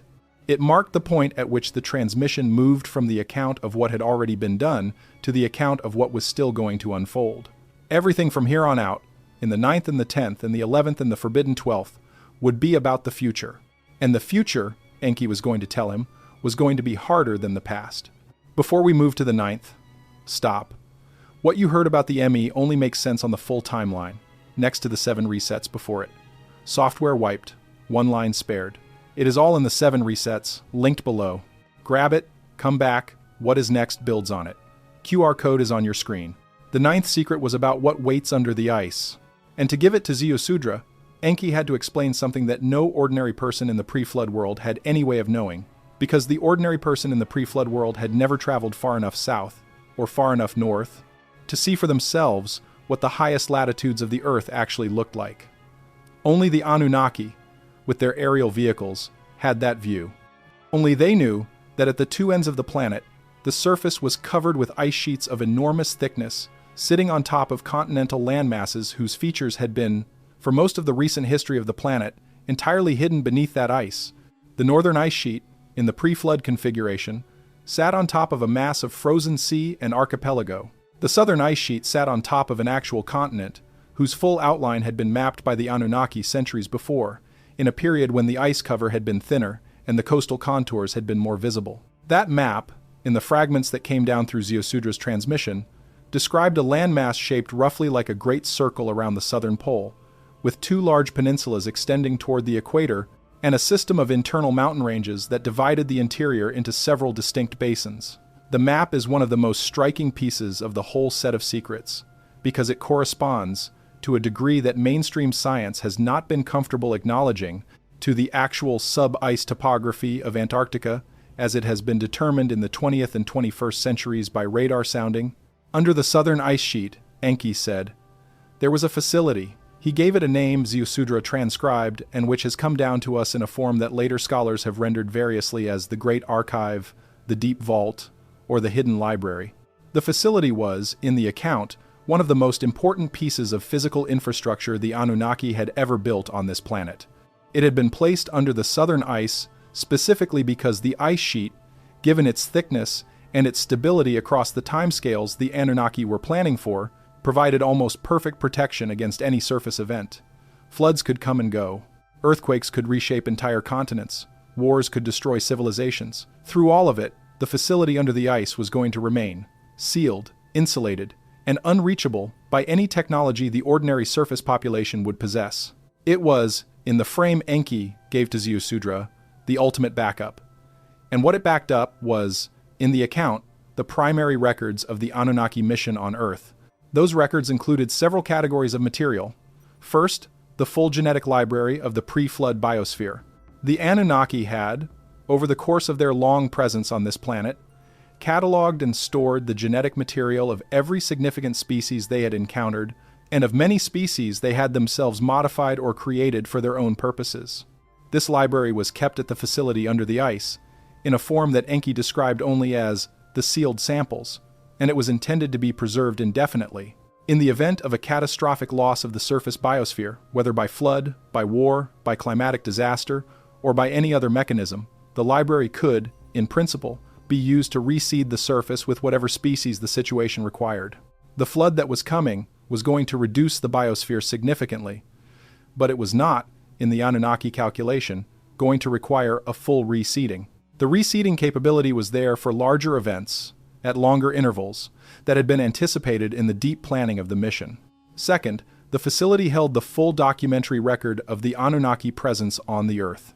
Every decision of the Council, every transcript of the debates, every survey of the populations and the resources, every technical specification of the buildings and the vehicles and the tools, every log of the shipments to and from Nibiru, every observation of the human race in its various stages of development was, in the account, on file. The records were kept in a form Enki described as the enduring plates, which the later tradition would sometimes call the tablets of destiny, though the two are not quite the same concept. The enduring plates were the archive. The tablets of destiny, in the later tradition, were a more specific set of coded instructions that Enki would touch on in one of the later secrets. But the enduring plates were the mass of the record, and the mass, in the account, was enormous. Third, the facility held what Enki called the reserve tools.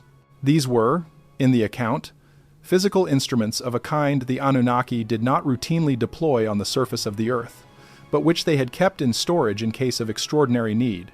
Some of them were weapons, of a class Enki did not fully describe. Some of them were medical or biological instruments, capable of interventions the ordinary surface medicine of the Anunnaki did not require. Some of them were what he called the calibration instruments, whose function had to do with the maintenance of the anchor stones and of the ME repositories and of the naming protocol. The reserve tools were held under the ice because, in the Anunnaki thinking, the surface of the Earth was not, in any absolute sense, secure. Wars had happened on this planet before. Wars would happen again, and the tools that could not be allowed to fall into the wrong hands were kept in the one place on the surface of the Earth that could not, by any ordinary means, be reached. Fourth, and this is the part of the ninth secret that has generated the most speculation in the modern period, the facility held a small number of the Anunnaki themselves. In the account Enki gave to Ziusudra, there was a permanent staff, small in number, that was rotated on a very long cycle, and that lived in a state of reduced biological activity for most of the interval in chambers deep inside the facility. The purpose of the permanent staff was to maintain the systems, to check the seals, to update the records, to respond, in the event of an emergency, to any need that arose. The rotation was on a cycle measured in SARS, and during any given interval, some fraction of the Anunnaki who were still assigned to Earth were, in fact, not on the surface at all, and not on the orbital platforms, but were down under the southern ice, in the deep chambers, minding the archive. That last piece, if you accept the account, has implications that the modern speculative literature has spent decades trying to work out. The most obvious of them is that if any Anunnaki are still, in some sense, present on this planet, they are most likely still there. They are not visible in the ordinary surface record because they were not, at any point in the recent geological past, on the surface. They were, as they had been for a long time before the flood, under the ice. The rotation cycle Enki described is long enough that the interval of time since the flood, roughly 12,000 or 13,000 years in the standard chronology, is short by their reckoning. It is possible, in the framework of the ninth secret, that the same staff that was down there before the flood is, more or less, still down there. Or, more likely, that a small number of successor personnel are, in the same slow cycle, still maintaining the facility.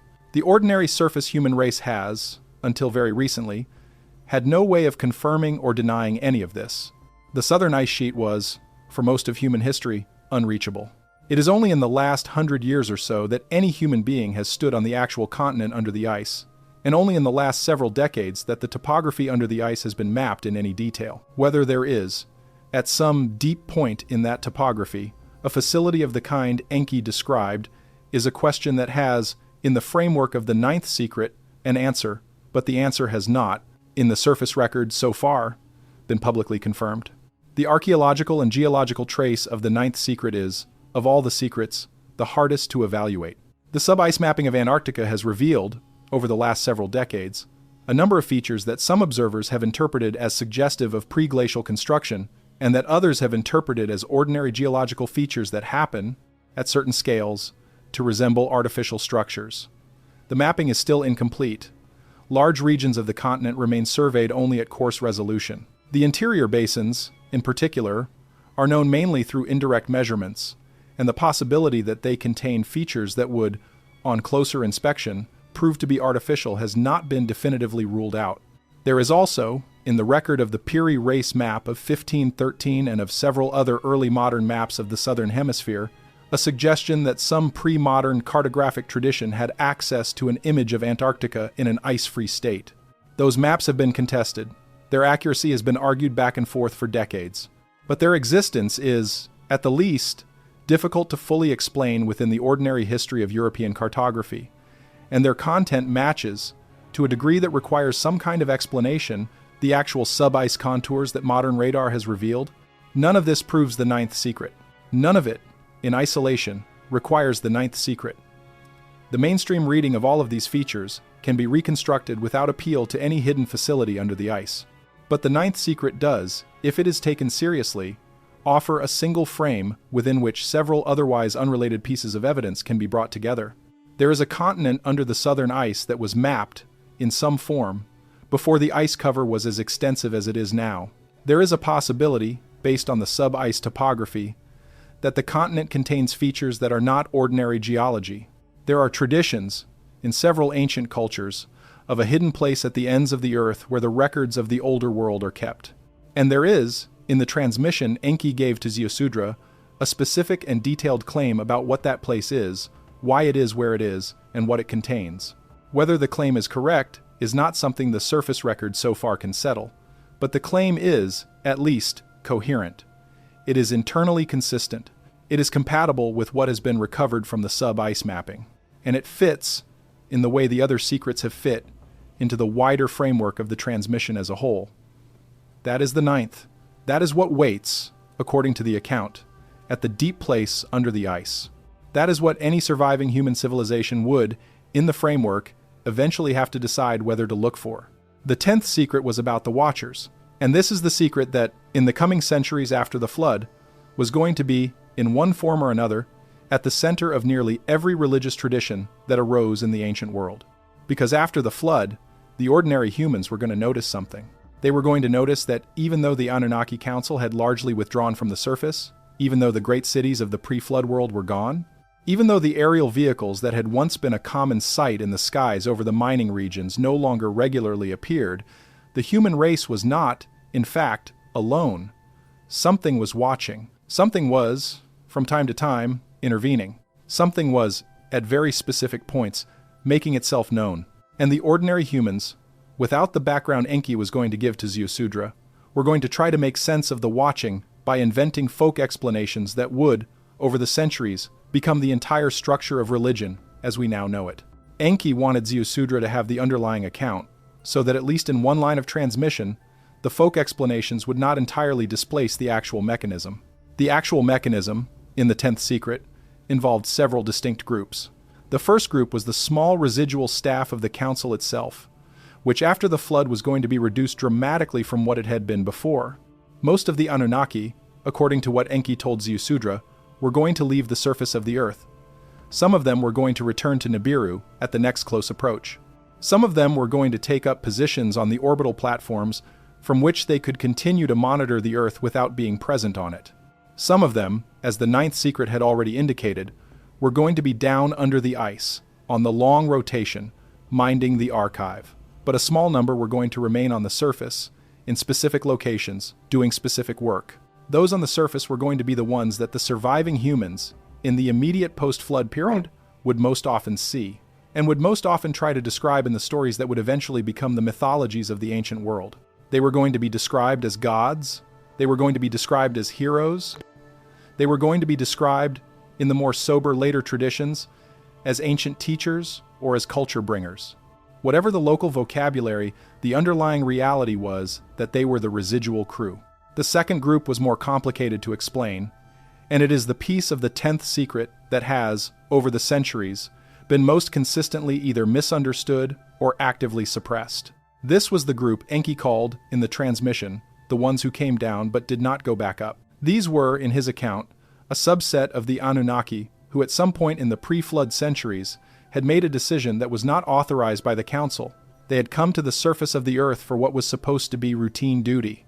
They had, during that duty, formed attachments to the surface.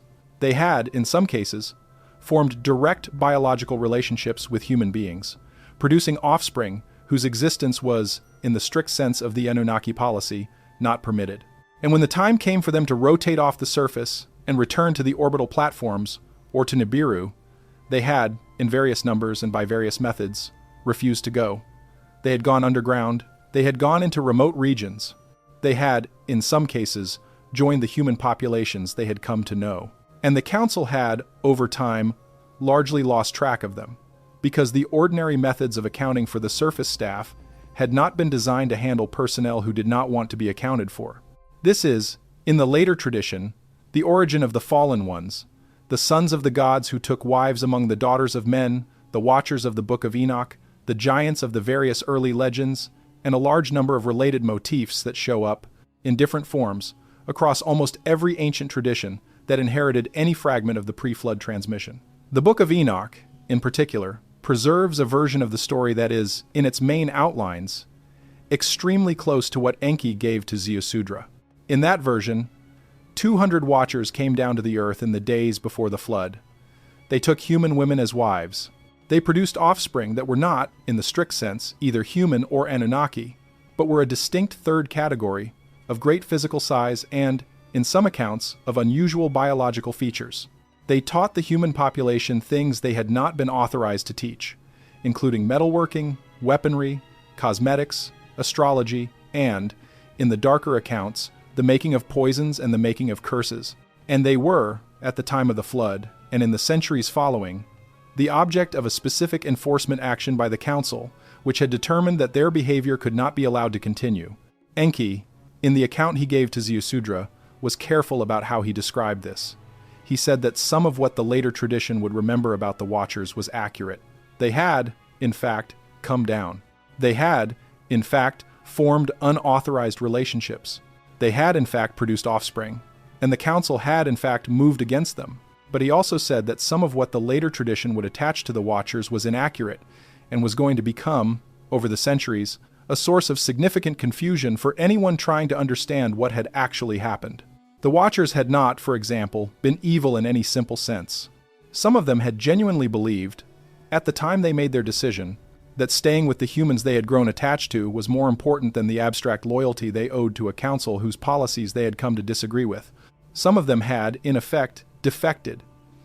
And the defection had been, in a certain sense, the first political action taken on this planet by any individual who chose the human race over the council. The later tradition, by flattening the Watchers into simple villains, was going to lose something important about them. And Enki wanted Ziusudra, in the line he was going to establish, to preserve the memory that the story was more complicated than the folk version would eventually make it. The third group, Enki, named in the 10th secret, was the one that had been touched on, in fragmentary form, back in the account of the 4th secret. These were the beings, not part of the Anunnaki Council, who existed on adjacent channels in the naming protocol. In the 10th secret, Enki gave more detail about them than he had given in the 4th. They were, in his account, entities of a kind that the ordinary Anunnaki accounting had never fully mapped. Some of them appeared to be, in the framework of the tablets, remnants of much older presences on this planet from periods before the Anunnaki had begun their current mission. Some of them appeared to be, in the framework, entities that had come into existence through the same processes that had produced the Anunnaki themselves, but on different worlds, with different biologies, and with different agendas. And some of them appeared to be entities whose origin the Anunnaki simply did not know, and whose behavior did not fit any of the categories the Anunnaki had developed. All of them, however, shared a common feature. They were interested in the Earth. They were interested in the human population. And they were, in various ways, available to be contacted by any human who accidentally or deliberately opened the correct channel. The behavior of the third group was, in the account, not aligned with the interests of either the human race or the Anunnaki Council. They had their own purposes, which Enki did not fully explain, and which he indicated were, in most cases, not compatible with the flourishing of the surface population. Some of them wanted specific things from individual humans, in exchange for specific gifts. Some of them wanted general access to the human population, so that they could, over time, influence the direction of human development.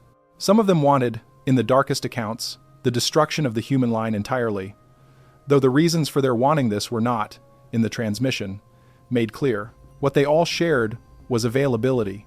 They were listening, and they were, over the centuries after the flood, going to be a persistent presence in the background of every religious tradition, every magical practice, every attempt by any human to reach for something outside the ordinary limits of the surface life.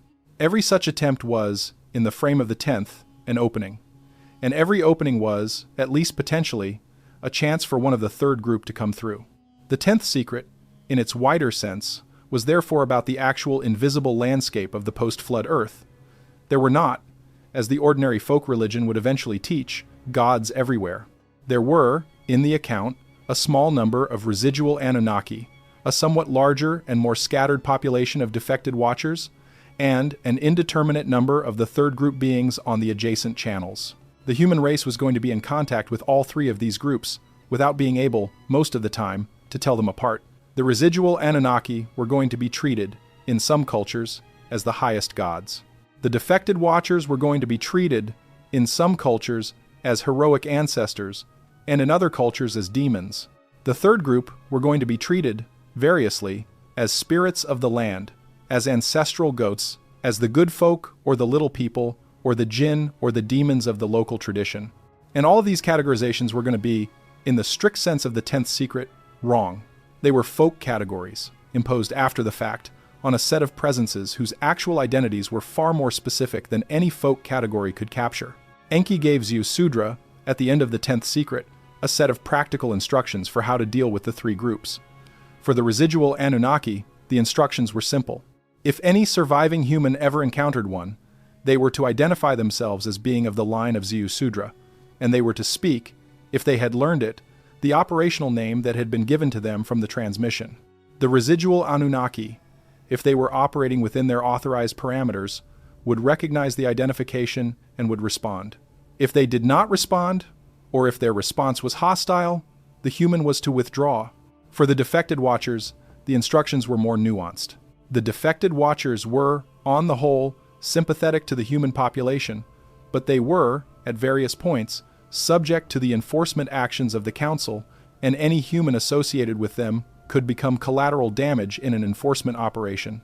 Contact with the defected Watchers was, therefore, to be maintained only with great caution, and only when the potential benefits, in Enki's phrasing, outweighed the potential costs. For the third group, the instructions were absolute. Contact was not to be initiated under any circumstances. If contact was accidentally initiated, the human was to break it as quickly as possible, using specific methods that Enki described and that Ziusudra transcribed but that have come down to us in fragmentary form. The third group, in the account, was never to be treated as a resource, no matter what benefits they offered. The offers were always going to cost more than they appeared to cost, and any human who tried to build a working relationship with them would, eventually, discover that they had entered into an arrangement that they could not, on their own, get out of. That is the 10th secret. That is the map of the actual invisible landscape of the post-flood Earth. That is what Enki gave to Ziusudra, so that he and his line would know what they were dealing with when the water went down and the human race began its long project of trying to rebuild in a world where the visible administrators were largely gone but the invisible ones, in various forms, were still very much present. It was a hard secret to sit with, because it took the ordinary religious life of the ancient world and it emptied out the categories the ordinary religious life had used to make sense of what it was experiencing. The categories were not, in this account, real. What was real was the three groups. What was real was the distinct agendas each of them carried. And what was real was the ongoing need, on the part of any human being who wanted to survive in the invisible landscape, to know which group they were dealing with at any given moment, and to act accordingly. That is the 10th.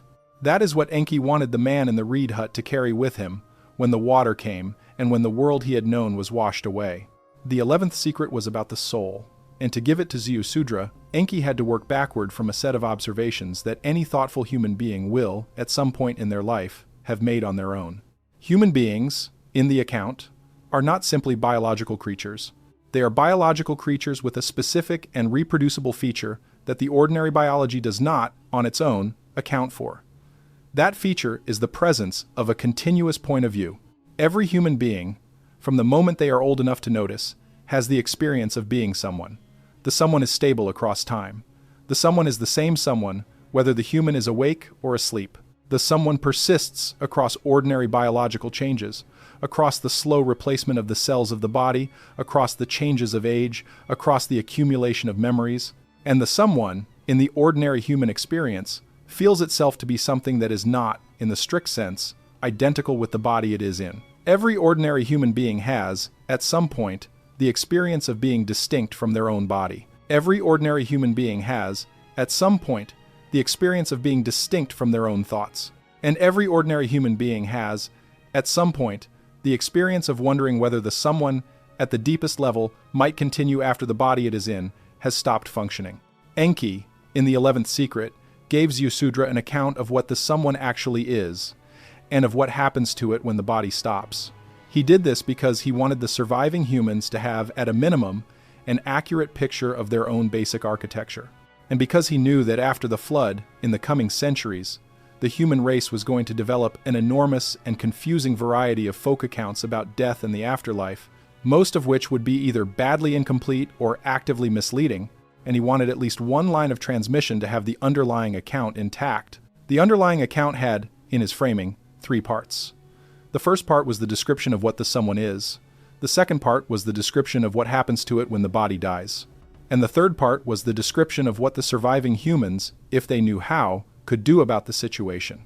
The description of what the someone is, in the account, drew on the earlier secrets in a way that made the whole set fit together for the first time. The human creature, as Enki had explained in the first secret, was a hybrid. It had the biological substrate of an older hominid, plus the coded material of an Anunnaki council member. That coded material, in the 11th secret's more detailed account, was not, as the modern biological reading would tend to assume, purely genetic. It included a genetic component. But it also included what Enki called the persisting layer. The persisting layer was, in his framing, a pattern of organized energetic activity that had been embedded, during the making, into the biological substrate of the first humans, and that had been propagated, since the making, through every generation of the modified line. The persisting layer was what the ordinary human felt as the someone. It was the point of view. It was the continuous perspective. And it was, importantly, not identical with the biological substrate. It was, in the account, a distinct thing, riding on top of the biology, using the biology as its interface with the surface of the Earth, but not, at the deepest level, dependent on the biology for its own existence. When the body dies, in this account, the persisting layer does not automatically die with it. The interface is broken. The point of view loses its ordinary access to the surface. The organized energetic pattern that constitutes the someone is, in effect, released from the biology it had been riding. What happens to it after the release depends, in the 11th secret, on a number of factors that Enki described with some care. The default outcome, if nothing intervenes, is that the pattern gradually loses its coherence. It disperses. It stops being a distinct point of view. It becomes, over some period of time, background. This is what happens to the vast majority of the persisting layers that have been released from human bodies over the course of the entire history of the human race. The default is dispersion. The default is, in effect, dissolution. But dispersion is not the only outcome. The 11th secret was careful about this, because the Anunnaki, in the pre-flood period, had developed a set of techniques by which the persisting layer, at the moment of biological death, could be, under specific conditions, preserved. The techniques required advanced preparation on the part of the individual whose layer was going to be preserved. They required specific practices in the years leading up to the death. They required, in the account, a particular orientation of the person's ongoing activity toward a specific set of objectives that had the effect of, in Enki's phrasing, thickening the layer. A layer that had been thickened by the appropriate practices was, at the moment of biological death, more likely to hold its coherence for a longer period after the release. And a layer that held its coherence for a long enough period could, in principle, be either transferred to a new biological interface, in a process the tablets describe by a set of terms that later traditions would call reincarnation, or maintained without a biological interface, in a state that later traditions would call something like the afterlife. The practices that produced thickening were, in the account Enki gave to Ziusudra, extremely specific. They were not, in the strict sense, moral practices. They were technical practices. They involved specific patterns of attention. They involved specific relationships with other human beings. The person who did them consistently, over a lifetime, produced a layer that was better organized, more coherent, and more likely to survive. The person who did not do them produced a layer that was less organized, less coherent, and more likely to disperse quickly after release. The distinction between the two outcomes was not, in the account, a moral judgment. It was a technical outcome. The Anunnaki had figured out, over a very long observation period, what actually worked. What worked was what worked. And the ordinary religious tradition, which would later frame the practices in moral terms of virtue and vice, was, in this account, translating the technical picture into a moral vocabulary that was easier for the ordinary population to grasp, but that was, at the level of what was actually happening, a simplification. The practices, as Enki listed them to Ziusudra, included things that the later religious traditions would recognize. Regular attention to specific patterns of breathing, regular attention to specific patterns of thought, regular engagement with specific patterns of ritual, regular relationships with specific categories of other people, including teachers, students, and peers who were doing the same work, regular engagement with the specific kinds of questions that the ordinary daily life did not, on its own, force the person to ask. Regular, and this is the piece that the later traditions have most consistently preserved, engagement with the acknowledgement of one's own limitations, one's own mortality, one's own place in a very large picture. All of these, in the technical framing of the 11th secret, produced thickening. All of them made the persisting layer more coherent. All of them raised the probability that, at the moment of biological death, the layer would hold together for long enough to have a chance at either transfer or maintenance. The other side of this account, and this is one of the harder parts of the 11th secret, was that the specific transfer or maintenance of a coherent layer was not guaranteed. In the pre-flood system, the Anunnaki had operated a specific facility, or set of facilities, whose function was to receive coherent layers at the moment of biological death, evaluate them, and route them either back into a new biological interface on the surface or into a maintained state on one of the deeper platforms. That facility, in the account, had been damaged during the flood and was not, in the post-flood period, going to be operating in the same way it had operated before. What had replaced it in the immediate post-flood period was, in Enki's phrasing, a diminished system. A coherent layer at the moment of biological death was still going to be received, in most cases, but the receiving was going to be less reliable, less efficient, and, in some cases, was going to route the layer to destinations that were not, in the strict sense of the pre-flood system, appropriate.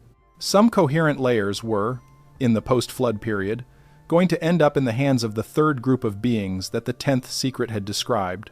Some were going to end up in states of extended isolation, without any interface at all. And some were going to be recycled back into surface biology, but without the level of care that the pre-flood system had provided.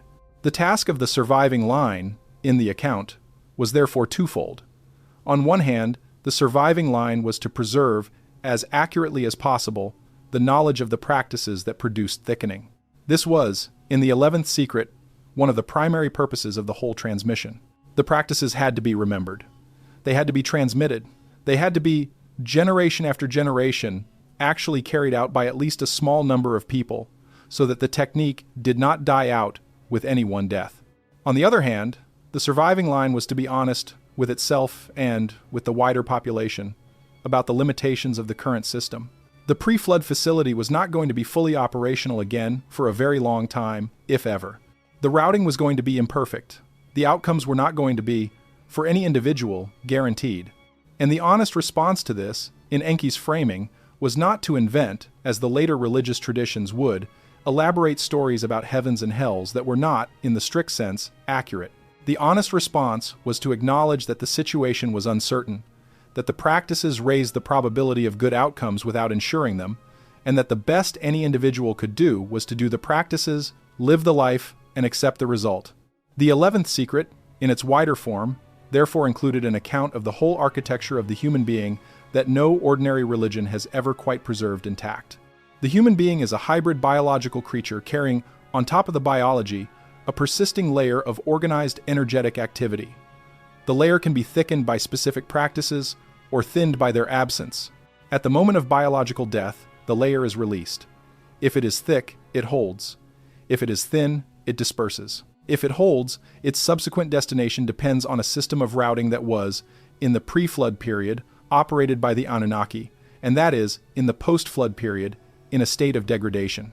The best the ordinary human being can do is understand the architecture and act on the understanding. The rest is, in a strict sense, out of the individual's control. That is what Enki told Ziusudra about the soul. It was not, in the account, what the state religion was going to teach. It was, in Enki's own words, the technical truth. And the technical truth was, in the frame of the transmission as a whole, worth more than any comfortable story the folk tradition would eventually produce. The 12th secret was the forbidden one, and to understand why it was forbidden, you have to remember what Enki had already said in the earlier secrets about the shape of the whole system. The Anunnaki had come to this planet for a specific purpose, which was the mining of gold to repair the atmosphere of their home world. They had, in the pursuit of that purpose, built a labor force out of an existing hominid stock and their own coded material. They had, over the course of 432,000 years, run a series of operations on the surface of the Earth that included cities, agricultural stations, ritual sites, observation posts, and, at the end of that whole run, the deliberately allowed catastrophe of the flood. Everything Ziusudra had heard, up to this moment in the transmission, had been an account of the past and of the ordinary present. The 12th secret was different. The 12th was about the future, specifically about the far future, specifically about what was going to happen to the human race, to the Anunnaki Council, and to the whole arrangement of watchers and archives and cycles and interventions, when the current phase of the mission came, as it eventually was going to an end. The 12th was the forbidden secret because it was the one the Council had voted, more than once and by an overwhelming margin, never to share with any member of the surface population. Enki was, in giving it to Ziusudra, doing the most serious violation of the Council's rules that he had done in the whole night's transmission, and he knew it, and he did it anyway. The account began, in the fragments that have survived, with a claim about the return. The Anunnaki, in the pre-flood period, had assumed that their presence on the Earth would continue for as long as their home world required the gold. That assumption, according to what Enki now told Ziusudra, was not, at the highest level of the council's planning, quite correct. There was going to be a point in the future, beyond the immediate horizon of the flood, when the mission would end. The end would come for one of several possible reasons. The first possible reason was that the atmospheric problem on Nibiru would, at some point, be solved by other means, and the gold supply from the Earth would no longer be required. The second possible reason was that the atmospheric problem on Nibiru would, at some point, prove unsolvable by any means, and Nibiru itself would become uninhabitable, at which point the Anunnaki presence on the Earth would have to reorganize itself around a very different set of considerations. The third possible reason was that the Anunnaki mission would be reorganized, at the highest level, by decisions taken not by the Council on Nibiru, but by bodies whose existence the ordinary Anunnaki did not, in most cases, discuss openly, and whose scope extended beyond the single Nibiru Earth system. Enki was careful, in the fragments, about how he described the third possibility, because the third possibility touched on the highest level of the Anunnaki cosmology, and that highest level had been, in the ordinary religious tradition, entirely erased. There were, in the account, other bodies. There were other systems. There were, in a certain sense, other councils.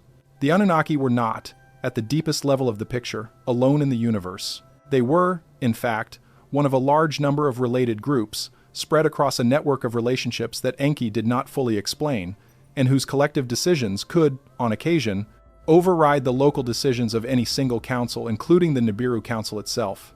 The Anunnaki mission on Earth had been, at the deepest level, authorized by a set of arrangements that extended beyond the Nibiru Council, and the authorization could, in principle, be either extended or revoked by the same higher arrangements. If the authorization was revoked, the mission would end, and the Anunnaki presence on the Earth would be, in whatever manner the higher arrangement determined, either withdrawn or restructured.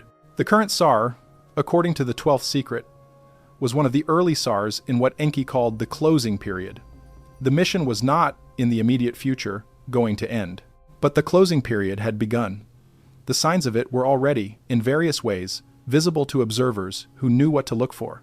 The signs included a gradual reduction in the intensity of the mining operations, a gradual withdrawal of the ordinary aerial patrols from many regions where they had once been standard, a gradual reduction in the direct contact between the members of the council and the surface population, and a gradual increase in the delegation of surface administration to what Enki called the intermediate agents.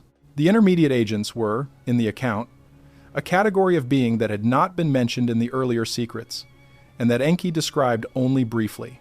They were, in effect, subordinate personnel who had been assigned to handle the routine surface work as the members of the council themselves stepped back from direct involvement. Some of them were of Anunnaki origin. Some of them were, in the pre-flood period, of hybrid origin, drawing on both the Anunnaki and the human lineages. And some of them, in a category Enki did not fully explain, had been recruited from elsewhere.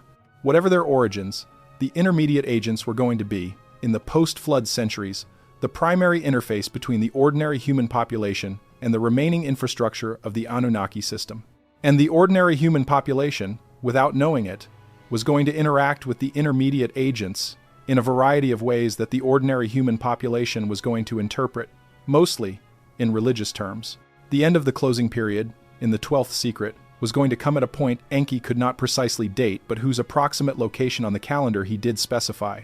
The end was going to occur at a specific alignment of the astronomical cycles that had been described in the 6th secret.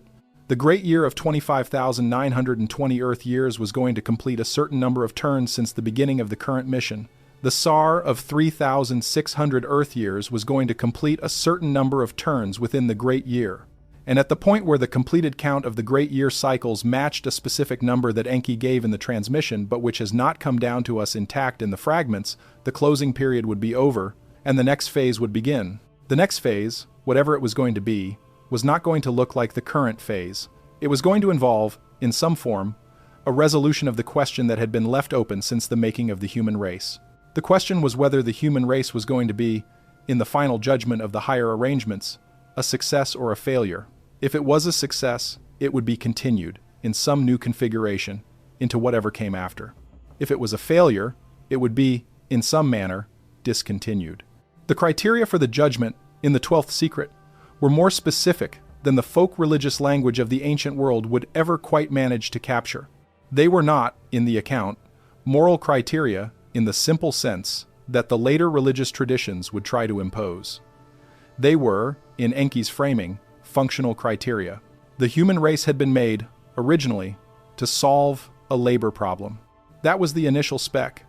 Over the course of the pre-flood centuries, and in the account Enki was giving to Ziusudra, the spec had been, without formal amendment by the council, quietly expanded. Enki had, in the making, built into the human creature capacities that went beyond the labor spec. He had built in recognition. He had, later, arranged for the eating of the tree. He had, at the moment of the flood, given the transmission to Ziusudra. Each of these actions was, in the strict sense, a violation of the original mission parameters. But each of them was also, in Enki's private view, an attempt to see whether the creature that had been made could grow, over time, into something that would justify the violations. If the creature could grow into that, then the violations would, retroactively, have been justified. If the creature could not, then the violations would, retroactively, be treated as errors, and the creature would be, in whatever manner the higher arrangements determined, cleaned up. The judgment, therefore, was going to be about whether the human race had, in the interval from the flood to the end of the closing period, become something more than the labor force it had originally been designed to be. The judgment was going to look at specific features of the human line. Had the human line preserved any part of the 12 secrets? Had it developed, on its own, the capacities that the Anunnaki had partially seeded but had not fully activated?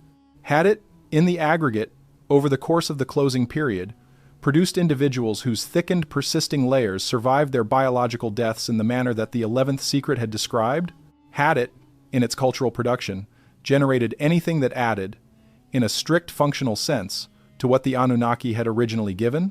And had it, most importantly, developed the capacity to argue, in the language of the 12th secret itself, for its own continuation? The last criterion was, in the fragments, the one Enki emphasized most, because the judgment was not, in the account, going to be handed down by a distant authority to a passive human race. The judgment was going to involve a proceeding. And the proceeding was going to include, if the human race had preserved the transmission well enough to be able to appear, representation. A small number of humans, in the specific line Enki was establishing through Ziusudra, were going to be given the opportunity to speak. What they said, in that proceeding, was going to matter. And what they were going to be expected to say was going to draw on the full memory of the 12 secrets, including the 12th. This is the piece of the 12th secret that has, in the long history of its partial transmission, been the most consistently either erased or distorted. Because the piece implies something that no state religion has ever been comfortable admitting. It implies that the future of the human race is not, in the strict sense, a matter that has been decided in advance. It is a matter that is going to be decided at a specific point in a proceeding that will include representation from the human side. And the outcome of the proceeding is going to depend, in significant part, on the quality of the representation. If the representation is good, the outcome may go one way. If the representation is bad or absent, the outcome may go another way. And the quality of the representation depends, at the deepest level, on whether the 12 secrets have been preserved in a form that the representatives can, at the moment of the proceeding, actually use. The task Enki was giving to Ziusudra, in the Forbidden Secret, was therefore something more than the preservation of a set of ancient facts. It was the establishment of a line whose function, across thousands of years, was to prepare the representatives. The line was to preserve the secrets. The line was to preserve the practices from the 11th secret. The line was to preserve the operational names from the 4th secret. The line was to preserve the calendar from the 6th secret, and the map from the 7th secret, and the memory of the origin from the 1st secret, and the memory of the fall from the 2nd, and of the flood from the 3rd, and of the gold from the 5th, and of the ME from the 8th, and of the archive from the 9th, and of the watchers from the 10th. All of these were to be held, alongside the 12th, so that when the moment of the proceeding arrived, the representatives who appeared on behalf of the human race would appear with the full transmission in hand. They would appear as beings who understood what they were. They would appear as beings who understood how they had come to be. They would appear as beings who understood what had been done to them, and by whom, and who could argue, on the basis of that understanding, for their own continuation. Enki, in the fragments, gave Ziusudra a specific instruction about how to prepare the line. The instruction had several parts. The first part was that the line was not to be, in any strict sense, a bloodline, because a bloodline could be broken by an ordinary biological accident, and the transmission had to be more robust than that. The line was to be, instead, a teaching line. It was to consist of a small number of people, in each generation, who received the transmission from the previous generation, and who, in turn, transmitted it to the next. The selection of the next generation was not to be based on birth. It was to be based on capacity. Any human being, from any lineage, who demonstrated the capacity to receive and to transmit the 12 secrets was, in the framing of the 12th, a candidate for the line. The teachers in any given generation were to select, from among the available candidates, the ones best suited to carry the transmission forward. The teaching was to happen in specific ways, in specific settings, over specific periods of preparation. And the line, running by these rules, was to persist across whatever number of generations was required. The second part of the instruction was that the line was to be, at all times, small. Enki was clear about this. The transmission was not to be broadcast. It was not to be, in the coming centuries, the property of any large religious body or any political institution. It was to remain, at all times, in the hands of a very small number of people, because a small number of people could keep the transmission intact in a way that a large body could not. Large bodies, in the observation Enki gave to Ziusudra, always corrupted whatever they were carrying. They corrupted it slowly, over generations, through the ordinary pressures of institutional life. And the corruption, over enough time, would render the transmission useless for its intended purpose. The line was therefore to remain, deliberately, obscure. Its members were to live ordinary lives on the surface of the society they were embedded in. They were to be in effect invisible to the ordinary religious and political structures of their time. They were to pass the transmission from teacher to student, in private, without attracting the attention of the surrounding population. And they were to do this for as long as the closing period lasted, until the moment of the proceeding arrived. The third part of the instruction was about what the line was to do at the moment of the proceeding, because that moment, Enki said, was going to be recognizable. There would be, in the astronomical signs that the sixth secret had described, a specific pattern that would indicate the closing period was reaching its end. There would be, in the behavior of the invisible landscape that the 10th secret had described, specific changes that would indicate the intermediate agents were preparing for a transition. There would be, in the physical infrastructure that the 7th secret had described, specific reactivations as certain of the pre-flood sites came back into an operational state that they had been in during the pre-flood period. And there would be, in the archive under the ice that the 9th secret had described, specific movements as the deep vault prepared to be opened. When these signs converged, the line was to prepare itself. Its members were to gather, its transmission was to be collected into a single presentation, and its representatives were to place themselves at the specific location that Enki, in the fragments, indicated, but that has not come down to us in an intact form. At the location, the representatives were to state, in the operational language that the 4th secret had preserved, that they were of the line of Ziusudra. They were to state that they had come to argue the case of the human race in the closing proceeding. They were to state, in a form Enki gave to Ziusudra as a specific formula, the substance of the argument they intended to make. The argument, in its outline, was to be as follows. The human race had been made, originally, for a limited purpose. Over the course of the intervening centuries, in ways that had been partly foreseen by the engineer who had made it and partly not, the human race had developed capacities that went beyond the original purpose. It had developed culture. It had developed art. It had developed, in scattered individuals in every generation, the thickened, persisting layers that the 11th secret had described. It had developed, through the surviving line, the ability to argue for itself in the terms of the very system that was judging it. And it had, in the ordinary daily life of the ordinary population, produced patterns of attention and of care that were, in themselves, valuable, whether or not the higher arrangements had originally designed for them. On the basis of all of these, the representatives were to argue, the human race should be continued. It should be continued, not as a labor force, because the labor requirement had, by the moment of the proceeding, either been solved or become irrelevant. It should be continued because what it had become, over the closing period, was worth continuing. That was, in the fragments, the argument. It was the case the human race was going to have to make for itself when the moment came, and the whole point of the 12 secrets, in the deepest reading of the transmission, was to make sure that the argument could, at the required moment, be made. Without the transmission, the human race would appear at the proceeding, if it appeared at all, without any of the tools it needed. It would not know who its judges were. It would not know why it was being judged. It would not know what criteria the judgment was going to use. And it would not, in that condition, be able to argue for its own continuation in any effective way. With the transmission, the situation was different. The human race would know exactly who was judging it. It would know exactly what the case was. And it would be able to speak, at the proceeding, in the language of the proceeding itself. That was, in the framing of the 12th secret, the whole point. That was why Enki was, at the risk of his own standing in the council, giving Ziusudra the full set of secrets before the water came. He was arming the case that the human race was going to have to argue for its own life. The forbidden aspect of the 12th was, at its deepest, this. The council did not want the human race to know a proceeding was coming. The council did not want the human race to prepare a case.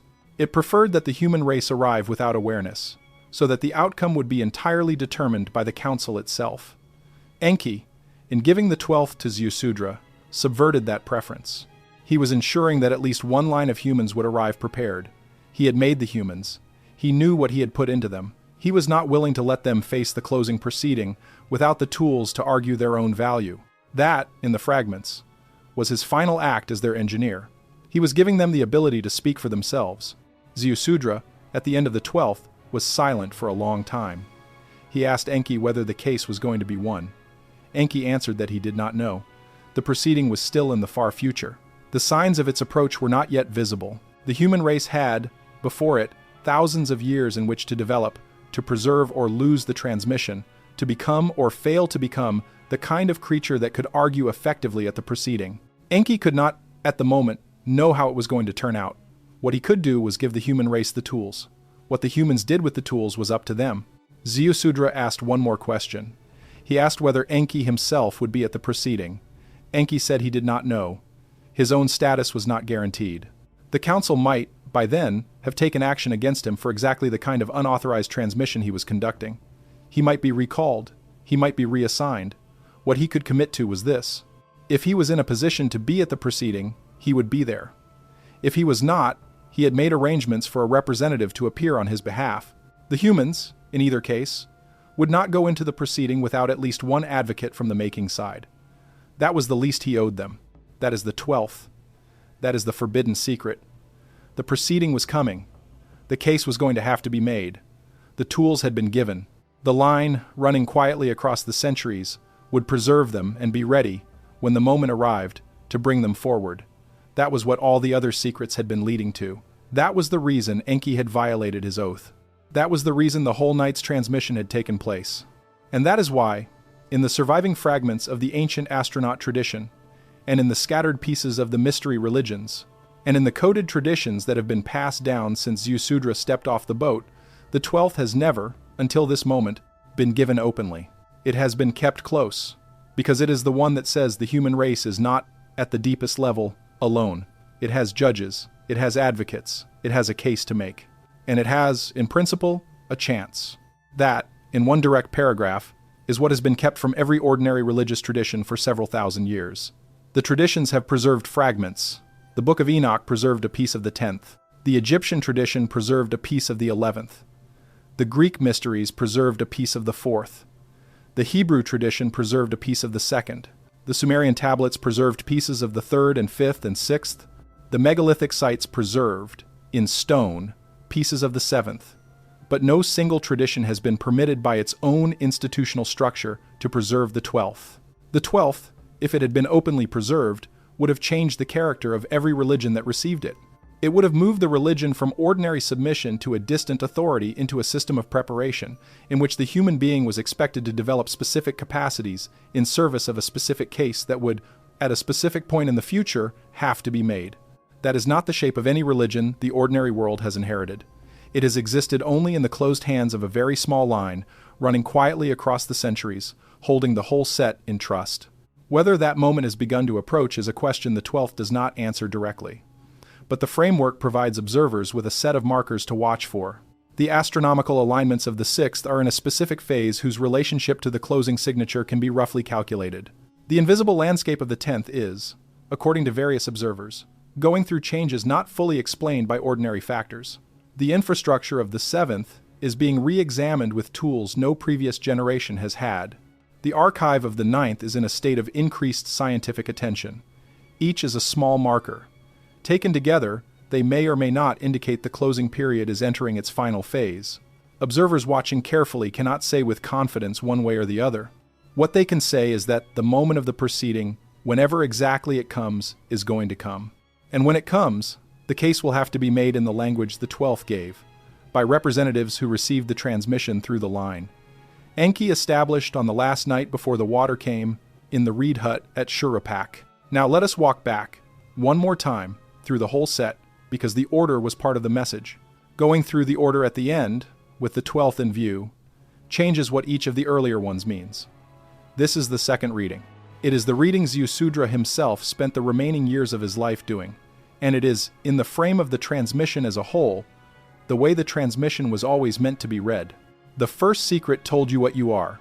You are a hybrid, older hominid biology plus the coded material of an Anunnaki council member. This is the ground on which everything else stands. If you accept it, a great many features of your ordinary experience become intelligible. Your simultaneous continuity with the animals of this planet and your unmistakable difference from them. Your capacity for recognition. Your persistent sense that you are, at some level, from somewhere else. You are not from one place, you are from two. The second secret told you what happened to you. You were placed in a supervised environment. You were held back from three things, of which the most important was fine moral discrimination. When one of your engineers gave you access against council policy, you were evicted. Your biological configuration was downgraded in retaliation. Your lifespan was cut. The consequences are the whole shape of your subsequent history. The shortness of your life is not the natural biological outcome for your kind. It is administrative. It is the retaliation. The third secret told you what was done next. The council still had a population problem. A natural event was coming that would reduce the population without council intervention. The council let it happen. It did not warn the population. It allowed most of the workers to drown.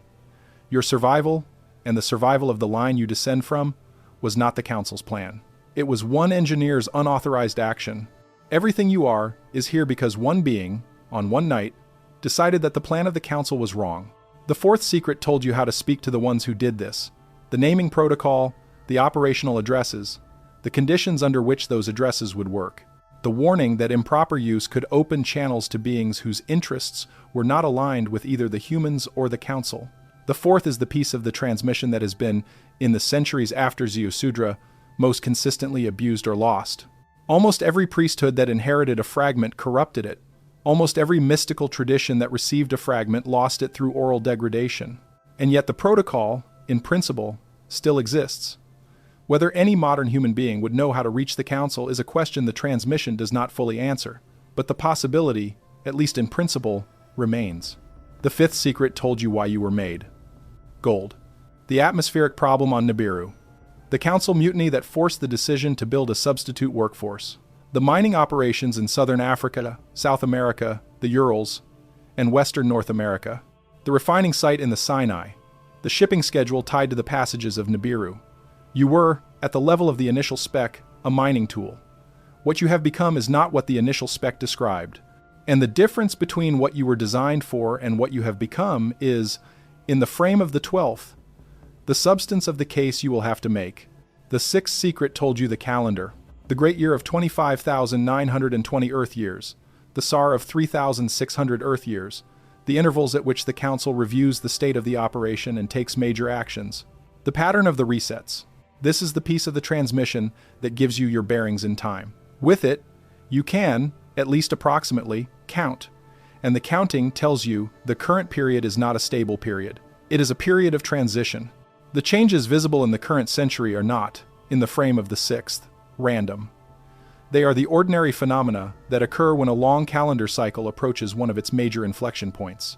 The seventh secret told you what is still standing. The anchor stones on the plateau in Egypt, the shining harbor in Bolivia, the terrace at Baalbek, the platform in the Sinai, the winter watch in Turkey. and the other sites Enki named whose identities have come down to us only in fragments. All of these were built by the Anunnaki for operational purposes, at locations chosen for specific technical reasons. They are not monuments. They are machinery. Whether it still runs depends on the specific site. Some appears entirely inert. Some, in the frame of certain observers, appears to be running still, at levels the ordinary surface population is not equipped to detect. But the machinery, in any case, is there. And when the closing period reaches its conclusion, some of it, according to the 12th, is expected to reactivate.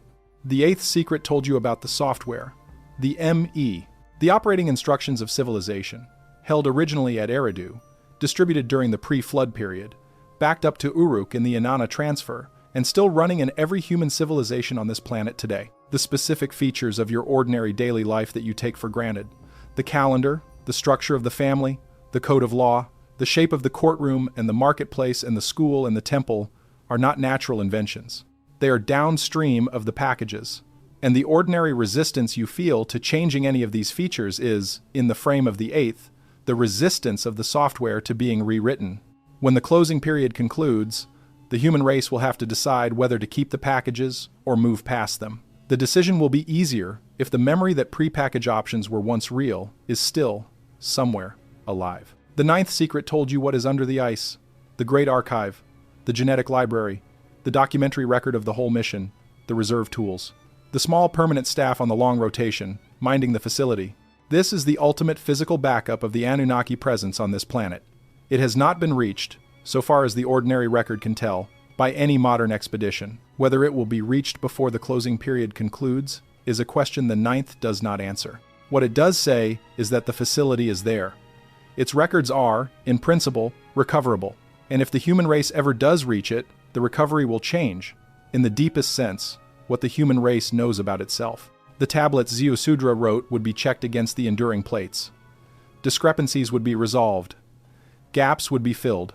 And the human race would, for the first time since the flood, have access to the full account in a form that could no longer be denied. The 10th secret told you the actual map of the invisible landscape, the residual Anunnaki staff on the surface, the defected watchers who chose the human population over the council, the third group of beings on the adjacent channels, whose interests are not aligned with either the humans or the council, and whose availability is a permanent hazard. This is the correction of the folk religious picture that has dominated ordinary human understanding for thousands of years. Simple monotheism, simple polytheism, simple demonology are all, in the frame of the 10th, wrong. What is actually present is more differentiated, more political, and more dangerous. And the ordinary human being who wants to survive contact with any of them needs, at a minimum, to be able to tell them apart. The 11th secret told you what you are, at the deepest level, made of. The persisting layer. The organized energetic pattern that constitutes the point of view. The techniques for thickening the layer through practices over a lifetime. The consequences at biological death of a thickened layer versus a thin one. The current degraded state of the routing system that used to handle released layers. The task of the surviving line, in preserving the techniques and being honest about the limitations. The ordinary religious traditions have inherited a poetic reworking of the 11th, with the technical elements softened into moral elements and the uncertainties softened into stories that promised more than they could deliver. The 11th, in its original form, does not promise more than it can deliver. What you can do is the practices. What the practices produce is a raised probability of a good outcome. The outcome is not guaranteed. And the honest response to the uncertainty is to do the practices anyway, live the life anyway, and accept the result. The 12th, finally, told you why all of it matters. The closing period, the proceeding, the judgment, the case the surviving line will have to make, the tools the line has been preparing, across the centuries, in service of that case. The fact that the case has, in principle, a chance of being won, and that the chance depends on how well the transmission has been preserved. All of this is what the 12 secrets are for. The 12 are not a set of interesting facts about ancient history. The 12 are a case file. The case is the case of the human race. The proceeding is at the end of the current period, and the file has been assembled across thousands of years by the line Enki established in order to be ready when the moment comes. That the file has, at various points in the intervening centuries, come close to being lost is one of the recurring features of the story of its own preservation. Every civilization that has held a piece of it has, at some point, either buried the piece or been destroyed while carrying it. The tablets Ziusudra wrote, according to the tradition, were sealed in pitch and placed on the boat before the water came. When the water went down, the jar was recovered from the mud, and its contents were, in the first years of the post-flood rebuilding, transcribed onto fresh clay and distributed, in fragmentary form, among the small group of survivors who had been chosen by Ziusudra to receive the transmission. Some of those transcriptions were made in copies that were, over the intervening centuries, further copied.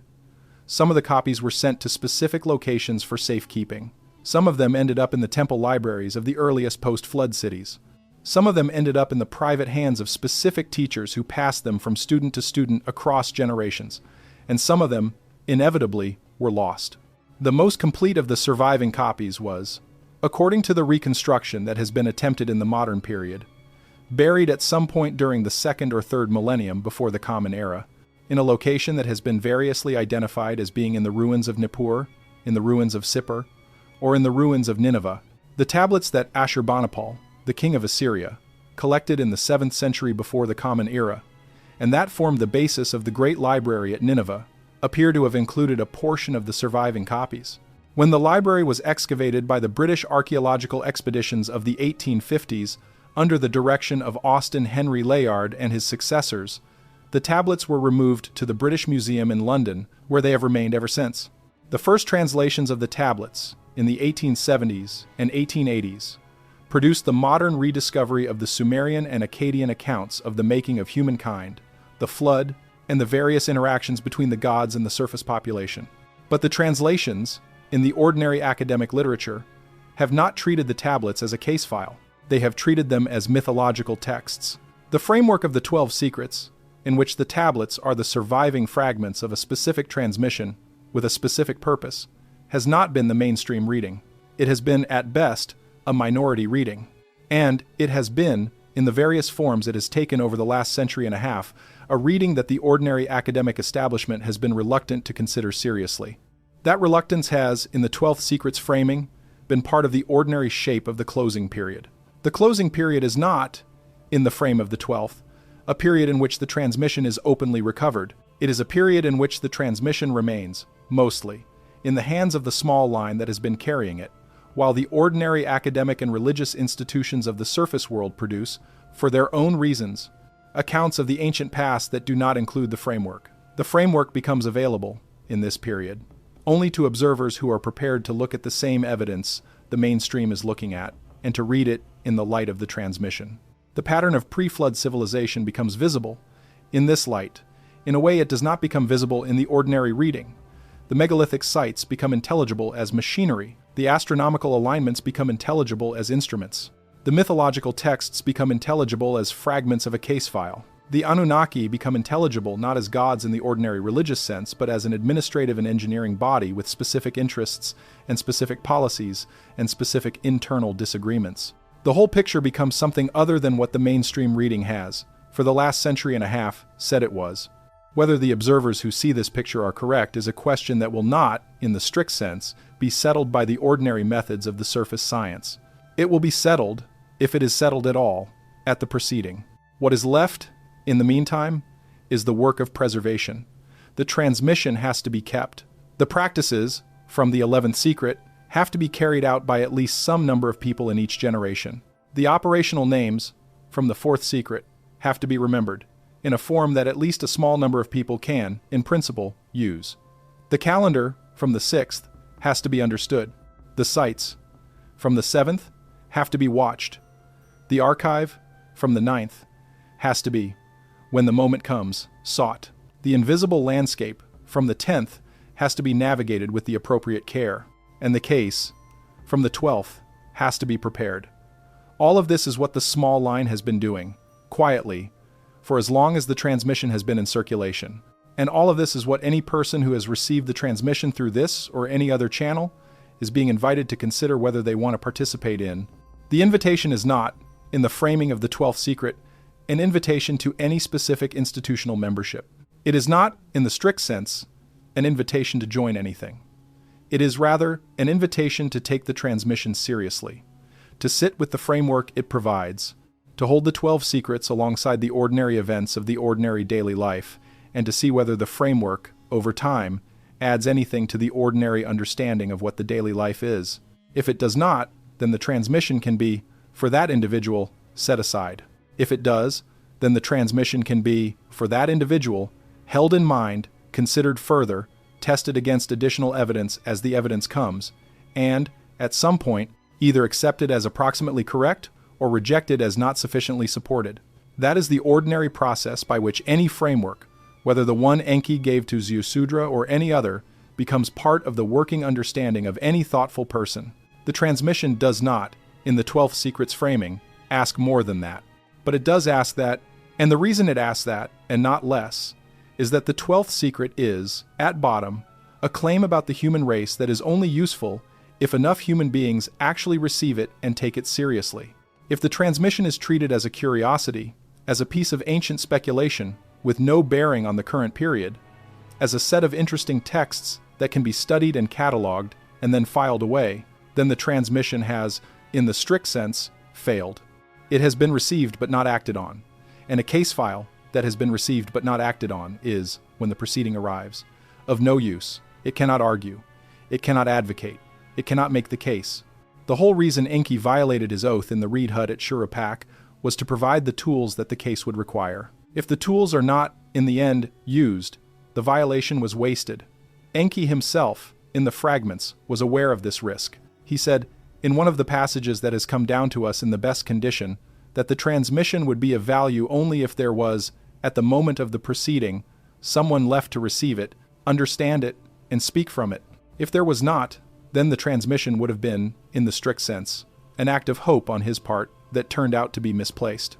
He said he was willing to take that risk. He said he was making the transmission because he thought the risk was worth taking.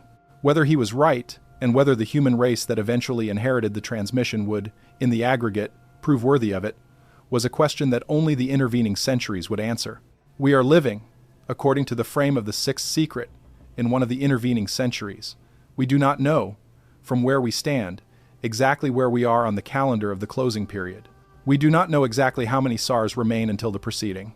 We do not know exactly what the signs of the approach will look like, though the fragments of the 12th Secret give us some general indications. What we do know, if the transmission is at all correct, is that we are in a period in which the transmission still needs to be preserved, in which the practices from the 11th still need to be carried out, and in which the case, in a slow but ongoing way, still needs to be prepared. And the small line, running quietly across the intervening centuries, is doing this work. Whether the ordinary population of the current period participates in the work, or whether the ordinary population goes on with its ordinary business as if the work were not happening, is a question each ordinary person, in each generation, has the freedom to decide for themselves. The line does not press. It does not proselytize. It does not, in the ordinary sense, recruit. It simply carries the transmission, and it makes the transmission available, on the terms of the transmission itself, to whoever, in each generation, is prepared to receive it. If you are prepared, then the 12 secrets are, in the framing of the whole transmission, yours to use. Not to publish, in the sense that publication would risk further corruption of the fragments that remain. Not to use in the naming protocol, in the sense that use of the protocol without full training is dangerous. Not to teach in institutional settings, in the sense that institutions, over time, always corrupt what they teach, but to hold, to sit with, to let inform, over the course of your remaining years, the ordinary decisions that make up your ordinary life. To let, in the 11th Secret's technical sense, thicken the persisting layer that constitutes your point of view. To let, in the wider sense, prepare you, in whatever small way, for whatever role you may or may not have to play in whatever version of the proceeding your particular life may or may not intersect with. That is the ordinary use of the transmission for the ordinary person. That is what the small line has been doing, at the level of its ordinary members, for as long as the transmission has been in circulation. And that is what is being made available, in this particular presentation, to whoever is listening. There is one more section of the transmission that should, in fairness to the tradition, be given here, before we close. It is not, strictly, a 13th secret. Enki was clear, throughout the night, that there were 12. But there was, After the giving of the 12th, a period of ordinary conversation between him and Ziusudra that was recorded in the fragments, and that has come down to us in some copies of the tradition as a kind of postscript. In the postscript, Ziusudra asked Enki a series of ordinary questions about the practical aspects of the transmission. How was he to remember the 12 in the correct order without confusion? Enki answered that the order was fixed by the internal logic of the 12 themselves. If Ziusudra sat with them long enough, the order would become obvious.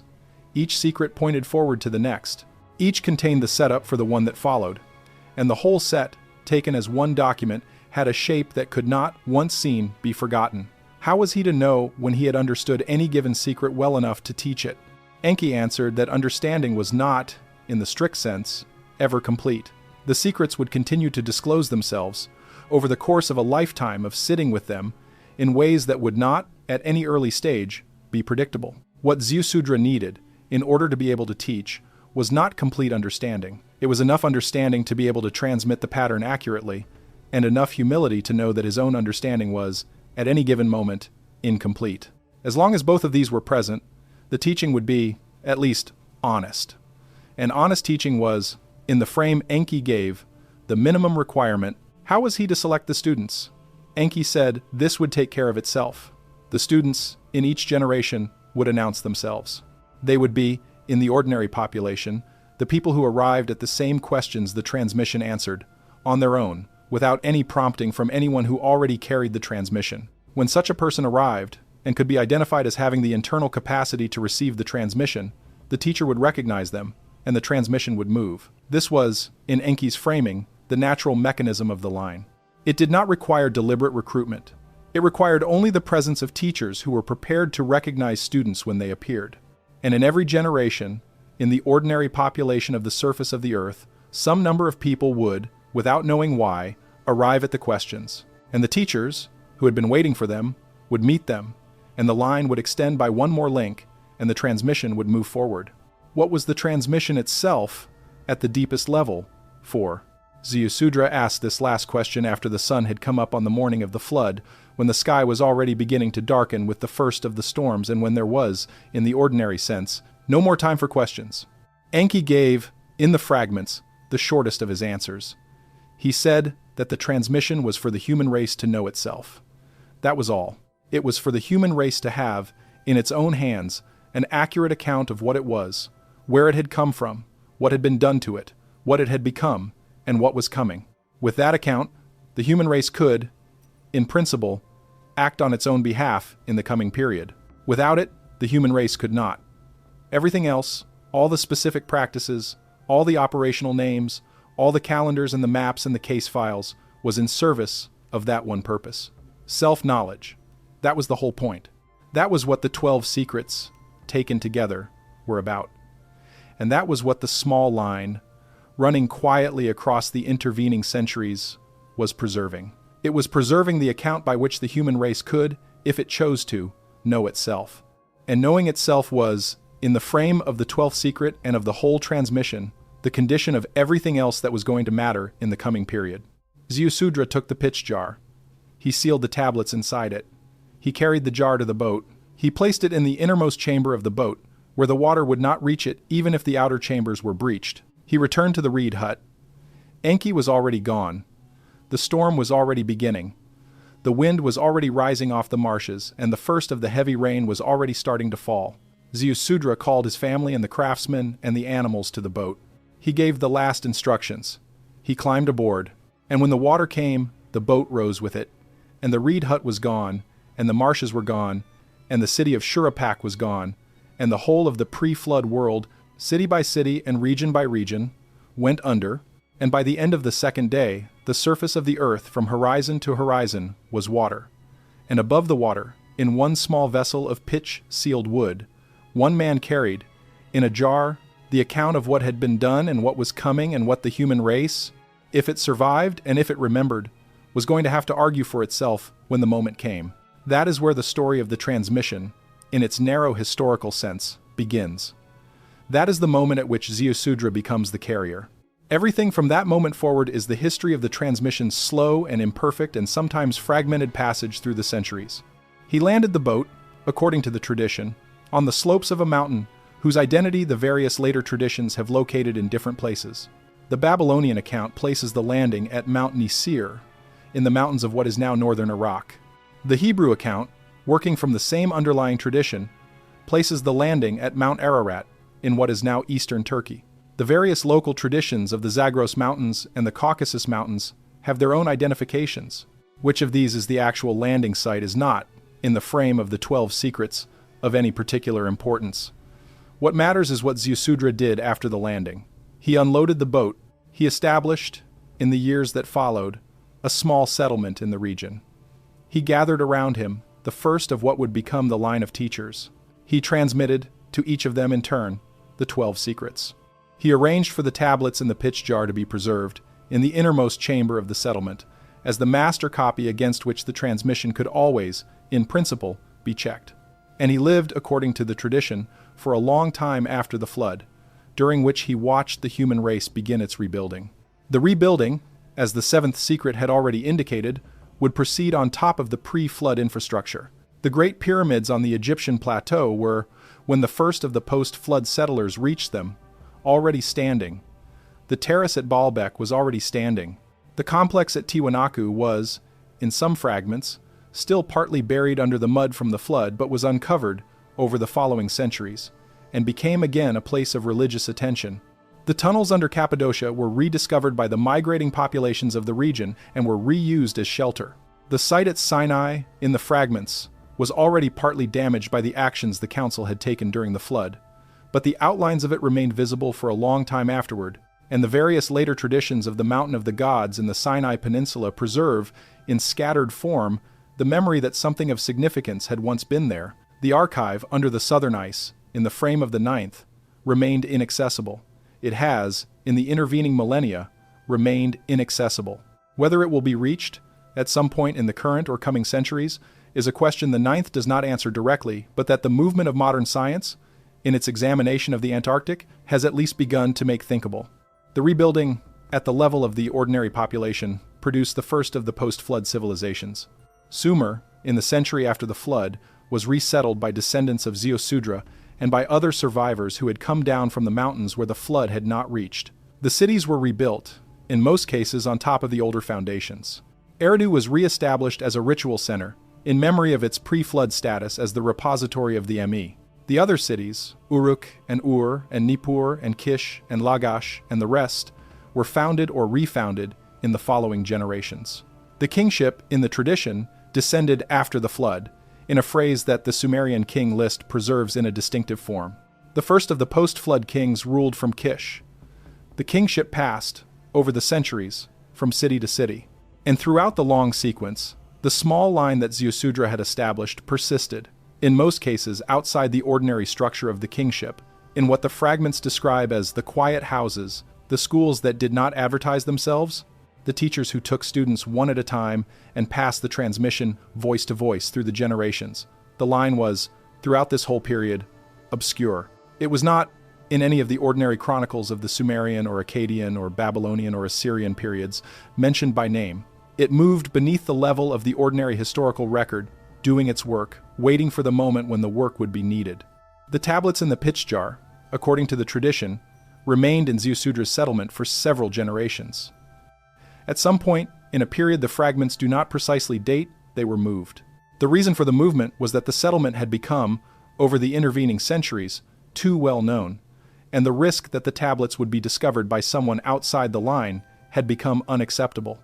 The tablets were moved to a more secure location, in the possession of one of the more advanced students of the line, and the location was, from that point forward, kept as a secret within the line itself.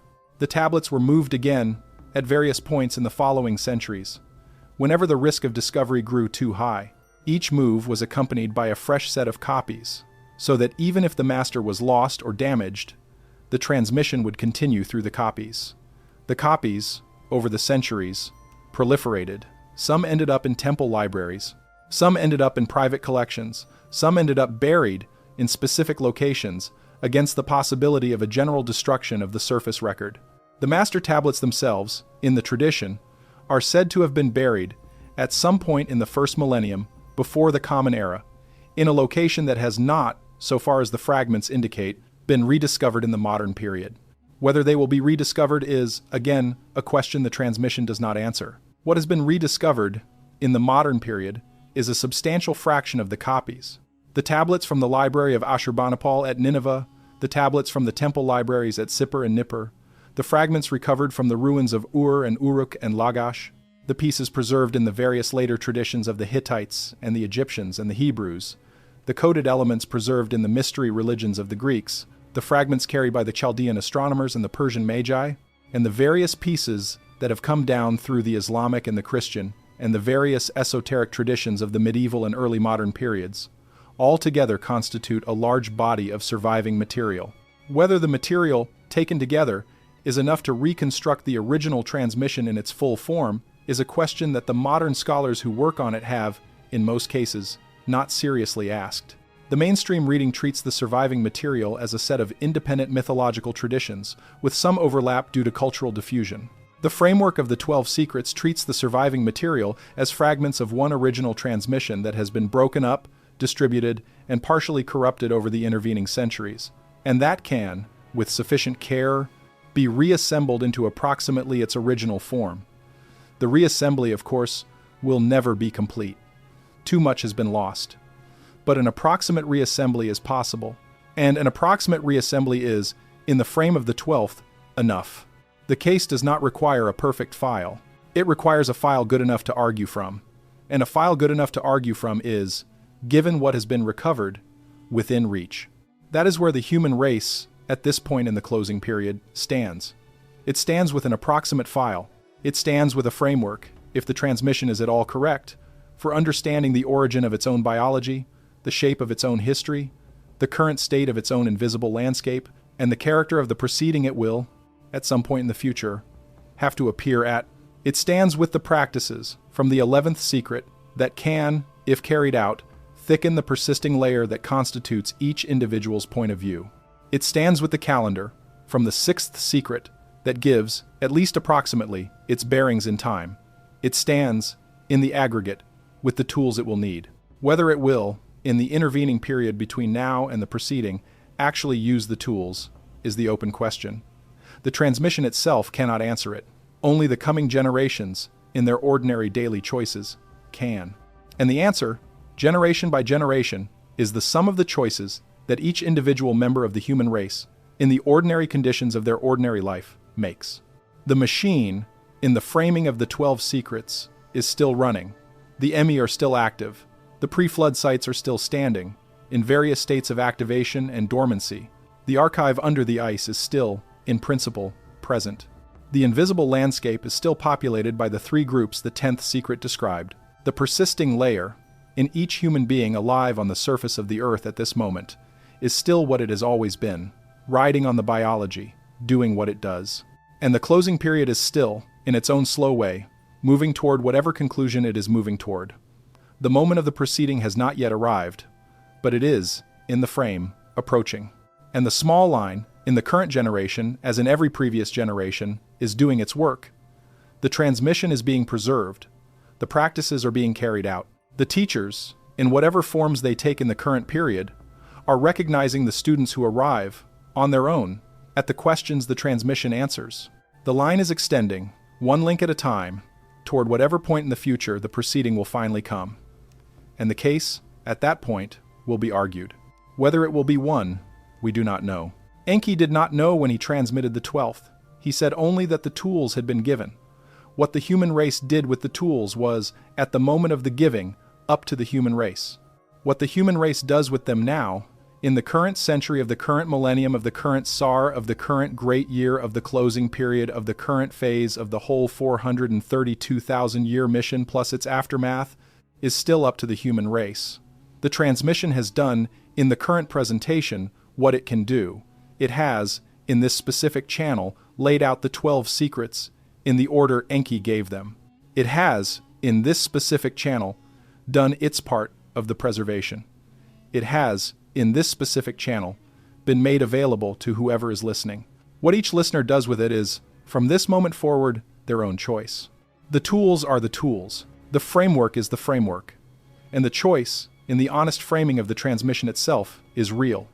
It is not, in the strict sense, coerced. No one, in the frame of the 11th secret, or of any of the others, is forcing anyone to do the practices, to remember the calendar, to hold the map, or to preserve the case. Those who choose to, will. Those who do not, will not. And the aggregate of the choices, generation by generation, is what the human race will bring, when the moment of the proceeding arrives, to argue its own value. That is the transmission. That is what Enki gave to Ziusudra, in the reed hut at the marshes of Shurapak, on the last night before the water came. That is what the small line has been carrying, in one form or another, across the intervening centuries. And that is what has, in this specific presentation, been laid out again, in the order in which it was originally given, from the first, which was the account of what you actually are, through the 12th, which was the account of what is coming and what the human race will have to do about it. The order matters, the pattern matters, the whole set, taken together, is one document, and the document is, at bottom, a case file. The case is your case. The proceeding is coming, and the choice, in the ordinary daily life of the ordinary individual, of whether to prepare for the proceeding or not, is a choice that belongs to you and to no one else. That is what the 12 secrets, from Enki, through Ziusudra, through the intervening centuries, and through the line that has carried them, come down to. That is where the transmission, in this specific channel, ends. And that is where, in the ordinary daily life of whoever is listening, the work of what to do with it begins. The last thing to say, before we close, is the piece of the tradition that Ziusudra, in his final years, is said to have added to the master tablets as a kind of closing note. The note was not, in the strict sense, part of the transmission Enki had given him. It was Ziusudra's own commentary on what he had received. It was placed at the end of the master tablets, so that any subsequent reader would encounter it after they had already worked through the 12. And it said, in the fragments that have come down to us in the most reliable form, 3 things. The first was that the transmission had been, in his own experience, the single most important thing he had ever received, and that his life, from the moment of the transmission forward, had been organized entirely around the preservation of it. The second was that the transmission had, over the years, disclosed itself to him in ways he had not, at the moment of receiving it, been able to anticipate. Each of the secrets had, over time, opened into further understanding. The pattern of the 12 had, over time, become clearer, and the case, which at the moment of transmission had felt to him abstract and remote, had, over the years, come to feel to him urgent and present. The third was that the transmission, in his final years, had produced in him a specific kind of certainty. The certainty was not that the case would be won. The certainty was that the case, whether it was won or lost, was worth arguing. And the argument, whether it succeeded or failed at the proceeding, was, in itself, the most important thing the human race, in the intervening centuries, could do. That is Ziusudra's closing note. That is what he added, after the 12, before he sealed the master tablets for the last time. And that is what has, in one form or another, been at the end of every complete copy of the transmission that has been made in the intervening centuries. It is what is, in a certain sense, at the end of this presentation as well. Because whatever else you take from what you have heard tonight, and whatever your own judgment about the accuracy or usefulness of the framework the 12 secrets provide, the closing note stands on its own. The case, whether it is won or lost, is worth arguing. The transmission, whether it succeeds or fails, is worth preserving. And the work, whether it produces the outcome the small line has been preparing for, or produces some other outcome that no one, at this point in the closing period, can predict, is, in itself, the point. That is the transmission from Enki to Ziusudra. That is the 12 secrets in the order they were given. That is what was passed down, in the pitch-sealed jar, through the water, into the rebuilding, through the intervening millennia, and into this moment. Thank you for listening. What you do with what you have heard is, from here, entirely up to you. There is a phrase, in one of the more damaged fragments of the tradition, that Ziusudra is said to have repeated, in his last years, to each of the students he passed the transmission to before his own death. The phrase, in the reconstruction that has been attempted from the fragments, ran something like this: keep the 12, do the practices, remember the calendar, watch the sites, preserve the names, guard the case, and when the moment comes, do not be afraid. The moment whenever it comes, will find you either prepared or not prepared. If you are prepared, the moment will unfold as the transmission has told you it will. If you are not prepared, the moment will unfold in some other way that neither the transmission nor anyone who received it can now predict. But whichever way it unfolds, the transmission will have done what it can do. It will have preserved the account. It will have carried the case forward. It will have made available to whoever, in each generation, was prepared to receive it, the tools that the situation required. That is all it can do. That is all Enki could give. That is all Ziusudra could carry. That is all any of the intervening teachers, in any of the intervening centuries, could preserve. And that is what has, in this specific channel, been made available to you, tonight, in the ordinary conditions of your ordinary listening. The pitch jar has been opened. The tablets have been read. The transmission has been given. The rest is yours. Whatever you decide to do with it, the choice is yours to make. And whatever the outcome of that choice, whether at the preceding or in the ordinary conditions of the intervening years, the 12 secrets are, from this point forward, in your keeping as much as they have ever been in the keeping of the small line that carried them across the centuries to bring them to this moment. Carry them well, or set them down, but whichever you do, do it knowing what you are doing. That was, in the frame of the 11th secret and of the whole transmission, always the point, to know accurately, to act or refrain from acting on the basis of what you actually know, and to leave the outcome, as Ziusudra himself did in his last years, to whatever will come. That is the ending. That is where, in this specific presentation of the transmission, the story of the 12 secrets closes.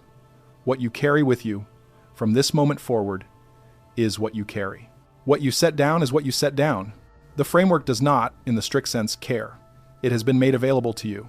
The rest is between you and whatever moment, in your own remaining years, the framework may or may not turn out to be relevant to. If the framework is at all correct, that moment will come. If it is not correct, no moment will come, and the framework will have been, for you, an interesting story from an old tradition, of no further consequence in your own life. Which of these will turn out to be the case is not a question the framework itself can answer for you. Only the intervening years of your own life, whatever number of them you have remaining, will show, in the ordinary way that such things show, which reading turned out to be closer to the truth. Until then, the 12 secrets are yours. Use them well, or not at all. The choice, from here, is entirely yours. So the tablets are closed. The transmission is complete. The line, if you accept it, continues through you now, as it has through every reader who received the 12 in the order Enki gave them. So carry it forward, in whatever form the ordinary conditions of your own life allow. And when the moment finally comes, if it comes in your time, be ready. Which brings us back to the man in the reed hut. Ziusudra sat on the packed earth floor of a small shelter in the marshes at the edge of Shuruppak, on the last night of the world he had grown up in. He had, in front of him, a stack of wet clay tablets and a reed stylus. He had, behind the wall, a voice speaking to him in the operational language of the council, giving him the 12 pieces of a case file, whose full purpose he was only beginning to grasp. The rain had not yet started. The wind was already changing direction. There were, in the distant sky over the marshes, colors that the ordinary evening did not produce. The event Enki had described was hours away, and the man on the floor of the shelter, with the stylus in his hand, was writing. He wrote through the night. He wrote as the wind rose and as the first heavy drops began to fall against the reed walls. He wrote as the voice on the other side of the wall paused, at the completion of each of the 12, to let him catch up. He wrote in a shorthand he had developed for taking dictation in his own court, and in the full cuneiform when the technical elements required precision. He wrote the operational names as he heard them, sealed inside formulas Enki dictated. He wrote the mathematics of the cycles in the sexagesimal system standard in Sumer, and the geographical descriptions in the toponymic conventions of his own time, knowing the toponyms would not survive, but the descriptions would allow the sites to be relocated by anyone with the understanding to recognize them. When the 12 were finished, and the voice on the other side of the wall had gone silent, Ziusudra gathered the tablets and sealed them in a jar of pitch. The jar was made of local clay, fired to a temperature that would allow it to survive prolonged submersion. The pitch that sealed the mouth was the same pitch that would seal the outside of the boat, thick and black and proof against water. Ziusudra placed the jar in a compartment built into the boat, where it would neither shift during the storm nor be found by anyone who did not know exactly where to look. The boat was to have hidden storage. The hidden storage was to hold, among other things, the record. The flood came. The record survived. Ziusudra and his family and the small group of craftsmen and their families and the animals and the seeds all rode out the storm in the boat that Enki had specified. When the water went down, they came out onto ground that had been, before the storm, the tops of hills. Ziusudra found a place to build, and in the settlements of his descendants, the transmission was preserved. The jar was, at some point, opened. The tablets were copied onto fresh clay. The copies were distributed to a small number of trusted successors, one teacher to one student, generation after generation, forward through the long centuries after the flood. Some of the copies were lost. Some of them were destroyed in the wars that broke out repeatedly in the ancient Near East, as new populations moved into the region and old populations were displaced. Some of them were buried in the ruins of cities that fell to invaders. Some of them were absorbed into the temple libraries of Sumer and Akkad and Babylon and Assyria, where they were catalogued as ordinary religious texts and were, in most cases, misunderstood by the scribes who catalogued them. Some of them were preserved in the more secure archives, well enough to be recovered thousands of years later by the archaeological expeditions of the 1850s and after. The library of Ashurbanipal, at Nineveh, held one of the most important of these later copies. When Austin Henry Layard and his team excavated the mound at Kuyunjik in the 1840s and 50s, they found tens of thousands of clay tablets in the collapsed rooms of what had been the Royal Library. Those tablets were shipped to the British Museum, where they were, over the following decades, gradually translated. Among them were the Akkadian version of the flood story, which was published by George Smith in the 1870s and which caused, in the ordinary Victorian reading public, considerable consternation because it appeared to be older than and independent of the biblical account, and it included details that the biblical account did not preserve. That is where you are. You are a reader who has, in one form or another, encountered the account. You may have encountered it through the Book of Enoch, through the Sumerian tablets, through the works of Zechariah Sitchin, through the ancient astronaut literature, or in the ordinary religious traditions in forms so reworked that the original outlines are barely visible.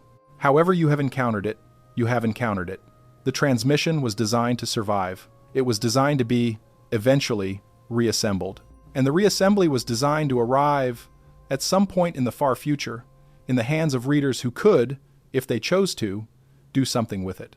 What you can do with it is the question the 12 secrets leave you with. The framework does not require your belief. You may read it as ancient literature, as distorted memory of real events, or as an accurate account of what happened and what is coming. Whichever reading you adopt, you will be adopting it with a clear picture of what you are accepting or rejecting. What the 12th adds, at the end of the walk, is the frame within which the question of what to do with the transmission becomes a live one. If the 12th is correct, a proceeding is coming. Representatives from the human side will be permitted to speak, and their speaking will be more effective if they have been prepared for it. Preparation involves preserving the transmission and living the practices and holding the line. The line does not need to be large. It needs to be, in each generation, a small number of people who hold the transmission in trust for the moment when it will be needed. Whether you become one of those people is a question the framework leaves entirely to you. The line has always operated by consent. It has always been small, it has always been obscure, and it has always worked. The machine, to use the phrase Enki, used in one of the fragments preserved most clearly, is still running. The Anunnaki mission, in whatever residual form, is still in progress. The archive under the ice is still sealed and staffed. The infrastructure at Giza and Baalbek and Tiwanaku is still in place. The naming protocol is still available. The cycles are still turning. The closing period is in its later phases. And the proceeding, according to the 12th, is still coming. None of this depends on your perception. The machine runs whether or not you are paying attention. Your attention changes only your own position in relation to it, and gives you a place to stand from which the machine is not, at least, completely invisible. That is the offer of the 12 secrets.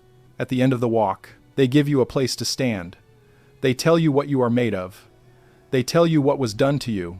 They tell you why. They give you the names, the calendar, the map, and the software audit. They give you the address of the archive.